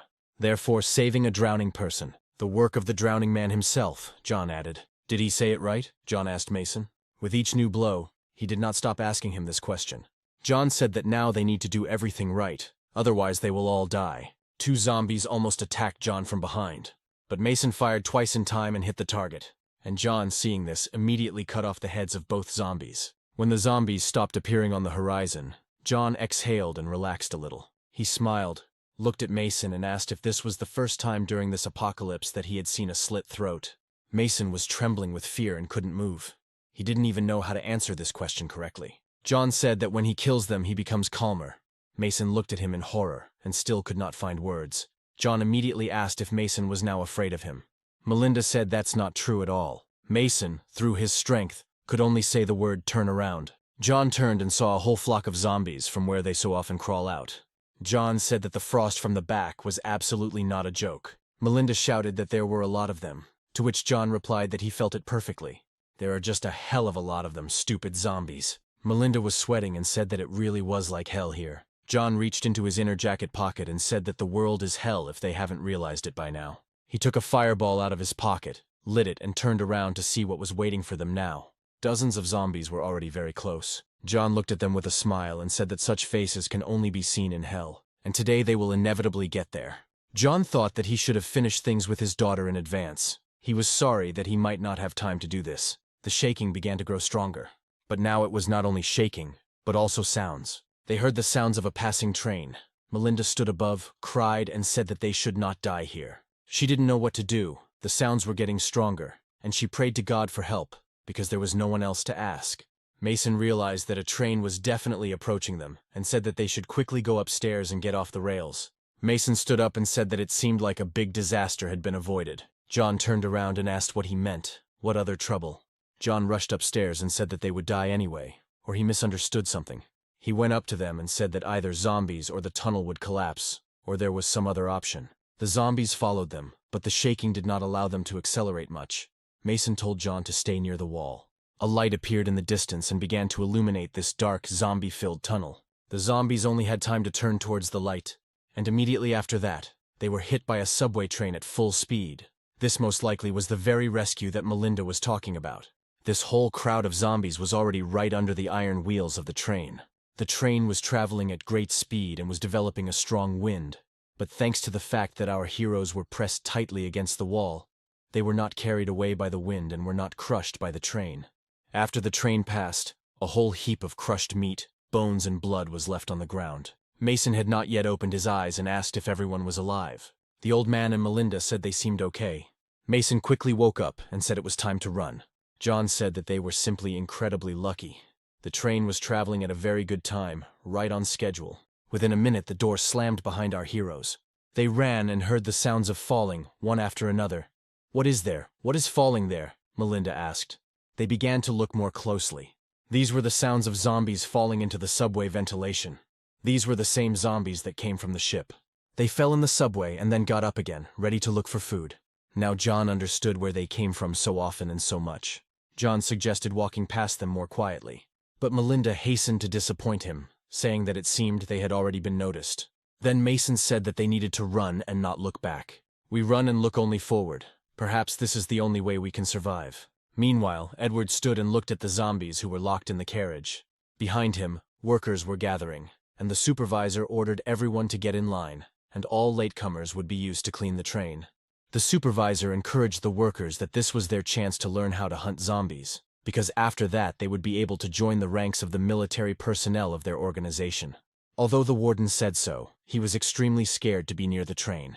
Edward saw his fear and ordered him to start cleaning the train along with everyone else. At this time, Tom headed into the tunnel. Edward saw this and asked if he was following his girl again, to which Tom replied that this should not worry him.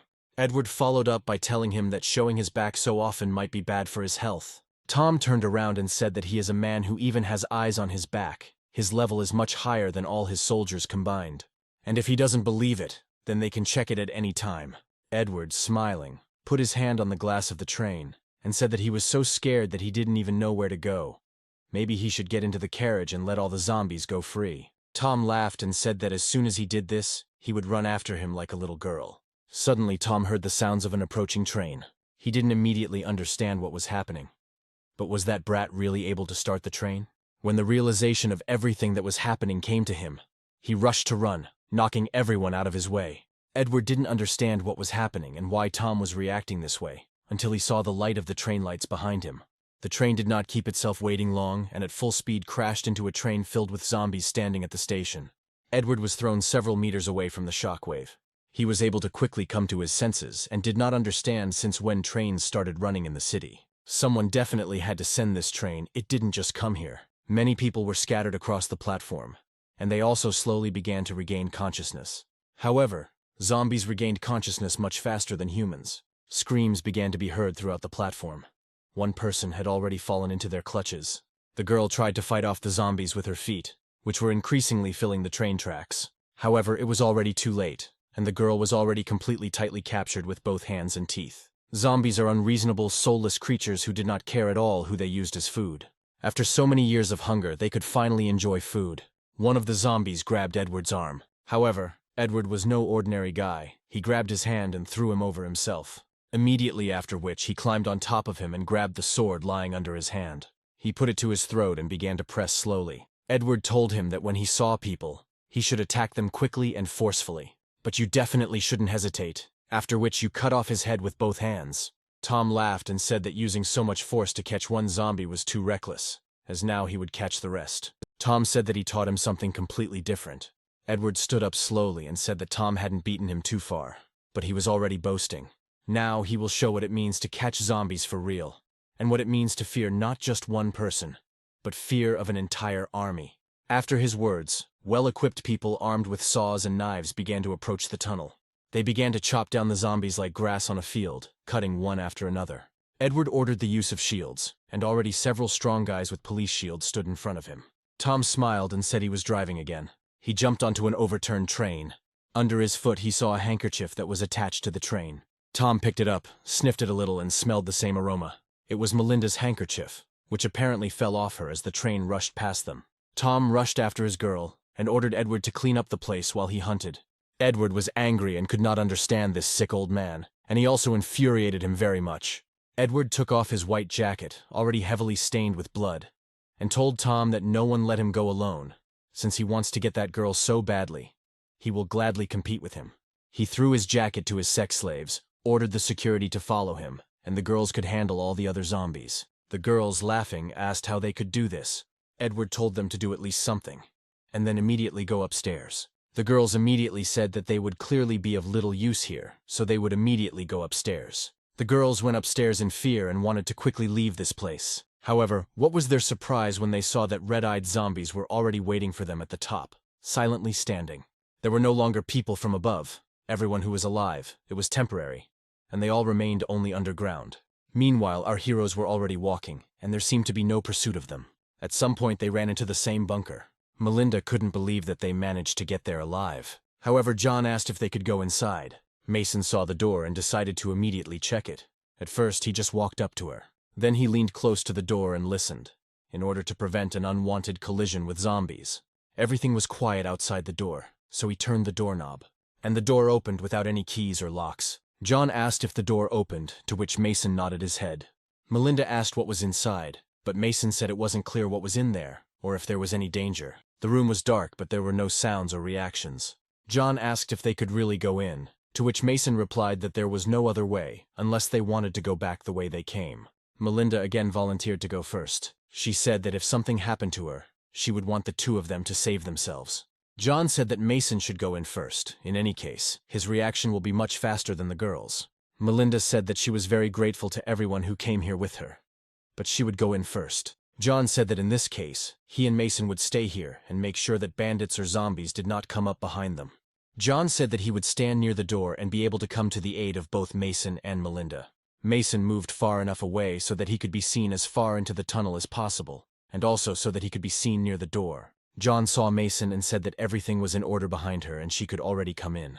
The girl boldly entered the room while John stood behind her. She began to rummage through her briefcase and looked for a flashlight. Finally, she managed to find him and turn on the light. But John came up behind her with a huge, wide smile on his face. Mason was watching the perimeter, but the door suddenly slammed shut. He rushed to the door with all his might, but it was locked from the inside.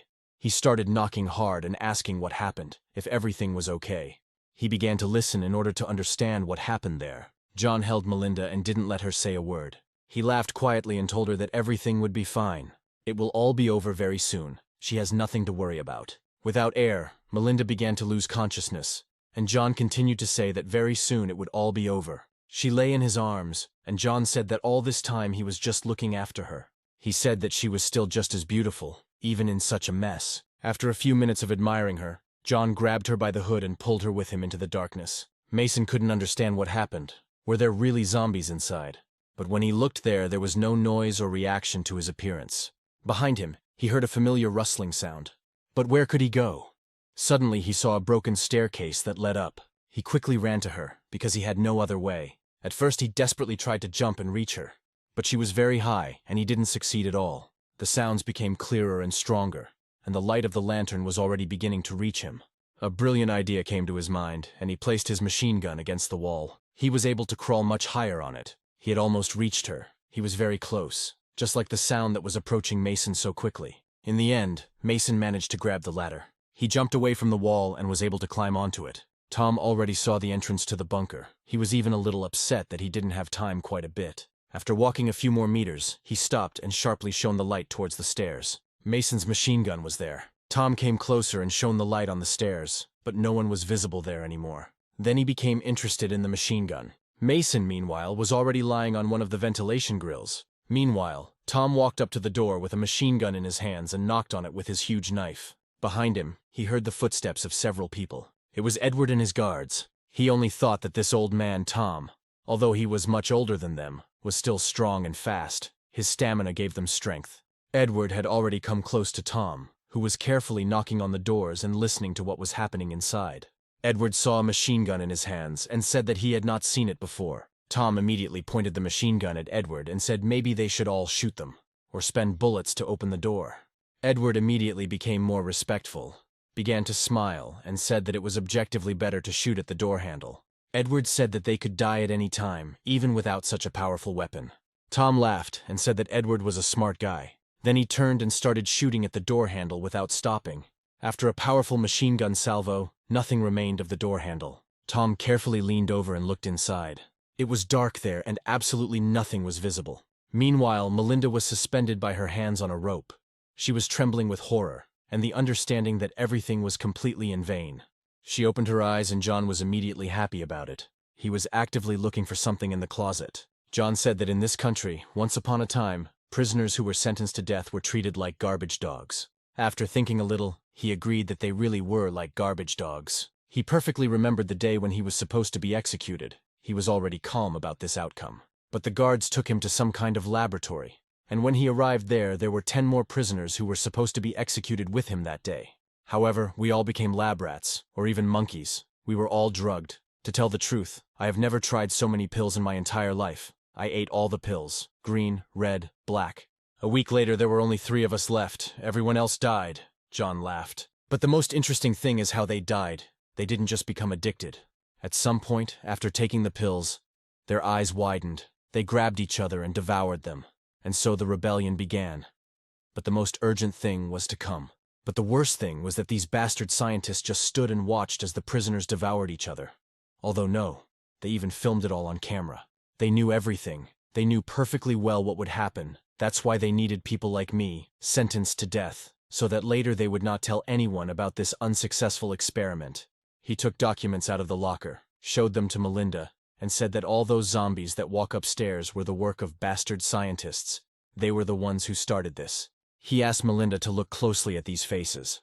There are a lot of red-eyed bastards walking around outside, so these are all scientists. John stuck his knife into one of the photographs and said that he simply had to kill them all. Melinda was crying, shaking with fear and completely unaware of what awaited her ahead.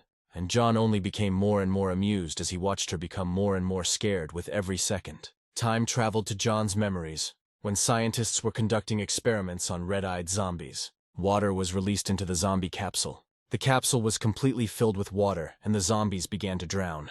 The chief scientist said that he takes full responsibility for conducting such an experiment. After all, if this becomes a good experience for future generations, then it is clearly worth it. The scientist repeated that if such a terrible experiment is successful, then humanity will get a second chance to survive.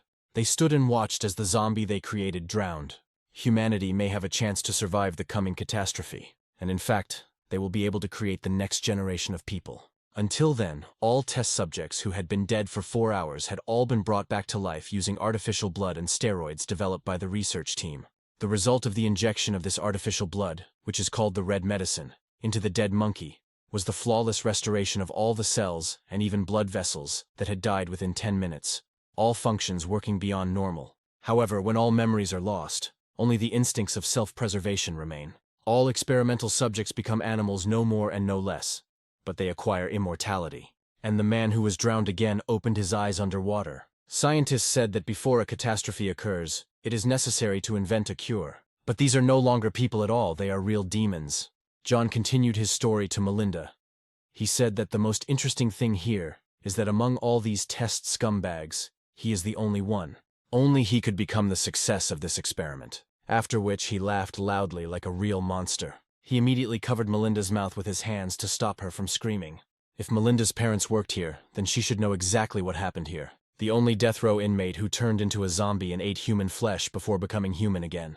John said that he remembered the taste of this meat very well. He touched Melinda and said that he had a rough idea of what she would taste like. So he couldn't stand it any longer and was simply going crazy from the idea of what she would taste like. And what is even more important than appetite is lust, which overcomes him even more. He asked Melinda if she remembered the people who were lying naked in the snow. So he did all this because his lust overpowered him too much.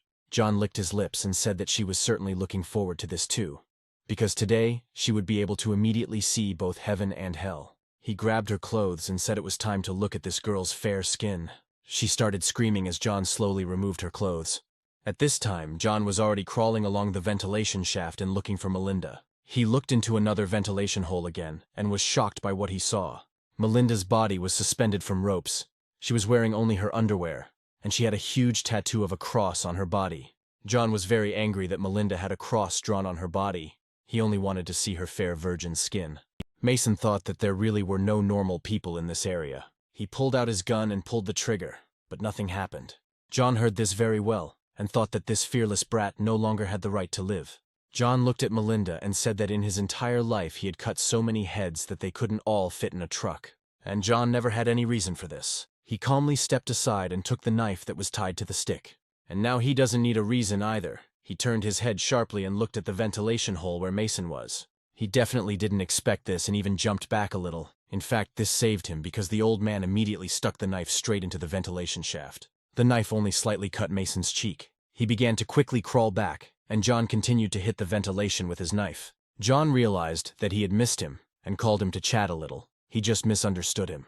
John said Melinda would have to wait a little. Mason definitely won't be able to defeat him. But John certainly doesn't want anyone to interfere with them. Although this brat looks a little stupid, he is more courageous than he seems at first glance. Meanwhile, Tom and Edward were already inside and approaching the room where Melinda was hidden. Mason crawled through the ventilation and heard perfectly well that Tom had come here too. There was nothing else left for him to do, and he began to pray. He only asked God so that he would not have to meet those people again. However, he didn't even have time to finish reading the prayer when someone was already crawling in front of him. And it was none other than John, who was quickly able to find Mason. They met face to face in the ventilation shaft. A fight broke out between them, and Tom and Edward watched what was happening and did not understand what was happening in the ventilation. At some point the ventilation collapsed. Mason fell out of it onto the floor. He looked up and saw Tom with a bunch of bandits behind him. Tom was simply delighted with their new meeting. Edward ordered his capture, and one of the bandits rushed to take Mason prisoner. However, a hand appeared from the vent right in front of him. John grabbed the bandit and pulled him into the ventilation. He squeezed his head with his hand with such force that he could no longer move. He looked at Tom and asked if he had forgotten his old friend. Tom laughed and said that John looked even uglier than he had imagined. John sensibly assessed the situation and said that now he was facing a murderer without good manners and a couple of pathetic people. Edward did not listen to him and threw a spear at him. He said that all the scumbags should burn in hell, and only there should they organize a reunion for their graduates. The spear hit John straight in the stomach, but John not only did not fall, he even laughed. He grabbed his clothes. With one sharp movement, he tore it off himself. John said the problem was that the zombies ate some of his meat and he still missed. The wounds heal quickly and well and there is no infection. And most importantly, there is no pain, and it is impossible to die. Edward stood and smiled right in his face, while John talked about how his days in this world were numbered. However, John did not notice the absence of Tom, who was already behind him. With all his might, he planted his huge knife straight into John's head. Immediately after this, Edward threw a spear at him, saying that you can die without pain. John managed to grab the spear, which was flying straight at his head at great speed. He threw it aside and said that everything was not as simple as they all might think. Tom went straight to him to finish him off. He quickly picked up the knife lying on the floor. Then he cut John's knees while he pulled his huge knife out of his head. John told him again that he wasn't in pain at all, as they couldn't understand. Then he plunged the knife into Tom's body with a flourish. He immediately began to scream loudly in pain, which made John very happy. The rest of the gang immediately attacked him. John was only too happy. He handled the knives as if they were one. He cut one after another without stopping. Blood splashed in different directions. Seeing what was happening, one of the bandits stopped and did not dare to attack. He quickly turned around and began to run away. However, John did not let anyone leave here, after which he immediately tore out a piece of flesh from the bandit's neck. That same fresh human flesh that he had missed for so long. Everything is like in the wild. We are all food for each other, and these are the only ways to survive. In other words, natural selection. John was ready to continue the fight. He said that he had no idea that the two of them had such beautiful, delicious bodies. He suggested that the two of them team up to catch him, if of course they could. Tom said that he doesn't like both of them, but he will kill him after they catch this monster. John said that today all the people here will die except one of his beautiful girls. Tom immediately got angry and threw a knife at him, because he really didn't like it when his things were taken away. John ducked, and the knife flew past him. On the other hand, Edward attacked him, but also unsuccessfully, since John was very evasive and fast. Edward told Tom that if he killed him first, he would have no one to sell his supplies to. Tom said that he would definitely find something to do without him. While John was distracted by Edward, Tom quickly dived into his legs and cut the tendons. It must be difficult to eat and live without legs. That's why Tom was so attentive to safety. However, at the same moment, John swung his new knife and pointed it straight at Tom. Tom managed to cover himself with his hands. He nailed both hands, but did not reach his head. John then kicked him in the head and threw him into another room. Tom could barely move. He tried to crawl away from John. John came up to him, took him by the hair and said that in this world he is number one. He hit him in the face with his hand without stopping. But Tom just laughed in his face. He said that people should be killed with respect. But John said that there had never been a lion in nature that was kind to its prey. Edward attacked John from behind, hitting him right in the head. John was able to quickly turn around and catch him by the arm.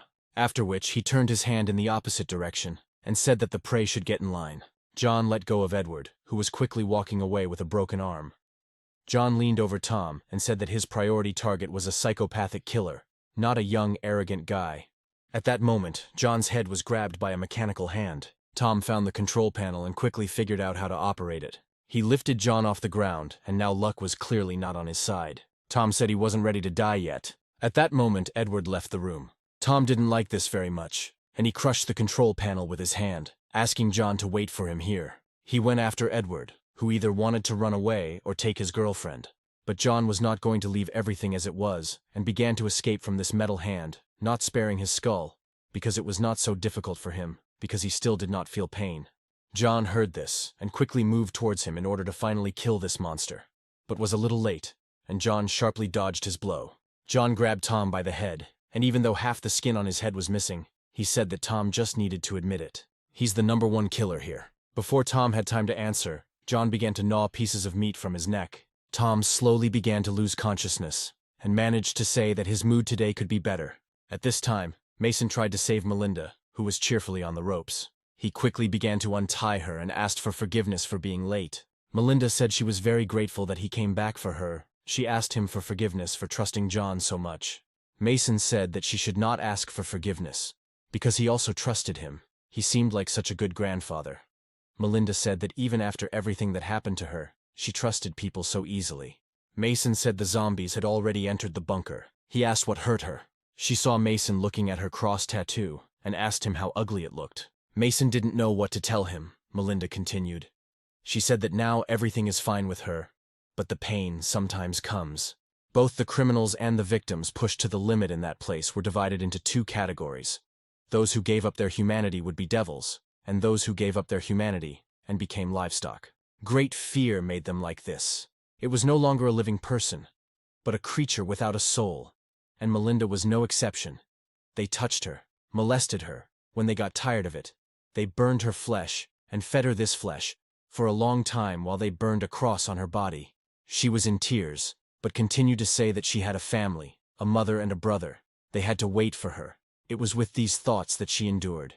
She was the only one who tried to escape from there, and who succeeded. She believed that if he sees his family again, he can go back to the old days. Melinda said Mom was a scientist and she invented a cure, and all she had to do was stay alive. Mason took out from his pocket the document he found in this bunker and handed it to Melinda. She asked what kind of paper it was and what it meant. He said that this is a secret document. It says that this red drug is a medicine that was developed by scientists. They understood perfectly well that after using this medicine, people would lose their memory and reason. But only in this case would they have a chance for in order to survive in this world. Melinda read the document and couldn't believe her eyes. So this was the very medicine her mother told her about. A crowd of zombies had already approached the room, and they were only separated by glass. Mason and Melinda were sitting on the floor in a room surrounded by zombies. And now they realized that the only cure for becoming zombies is to become just like them.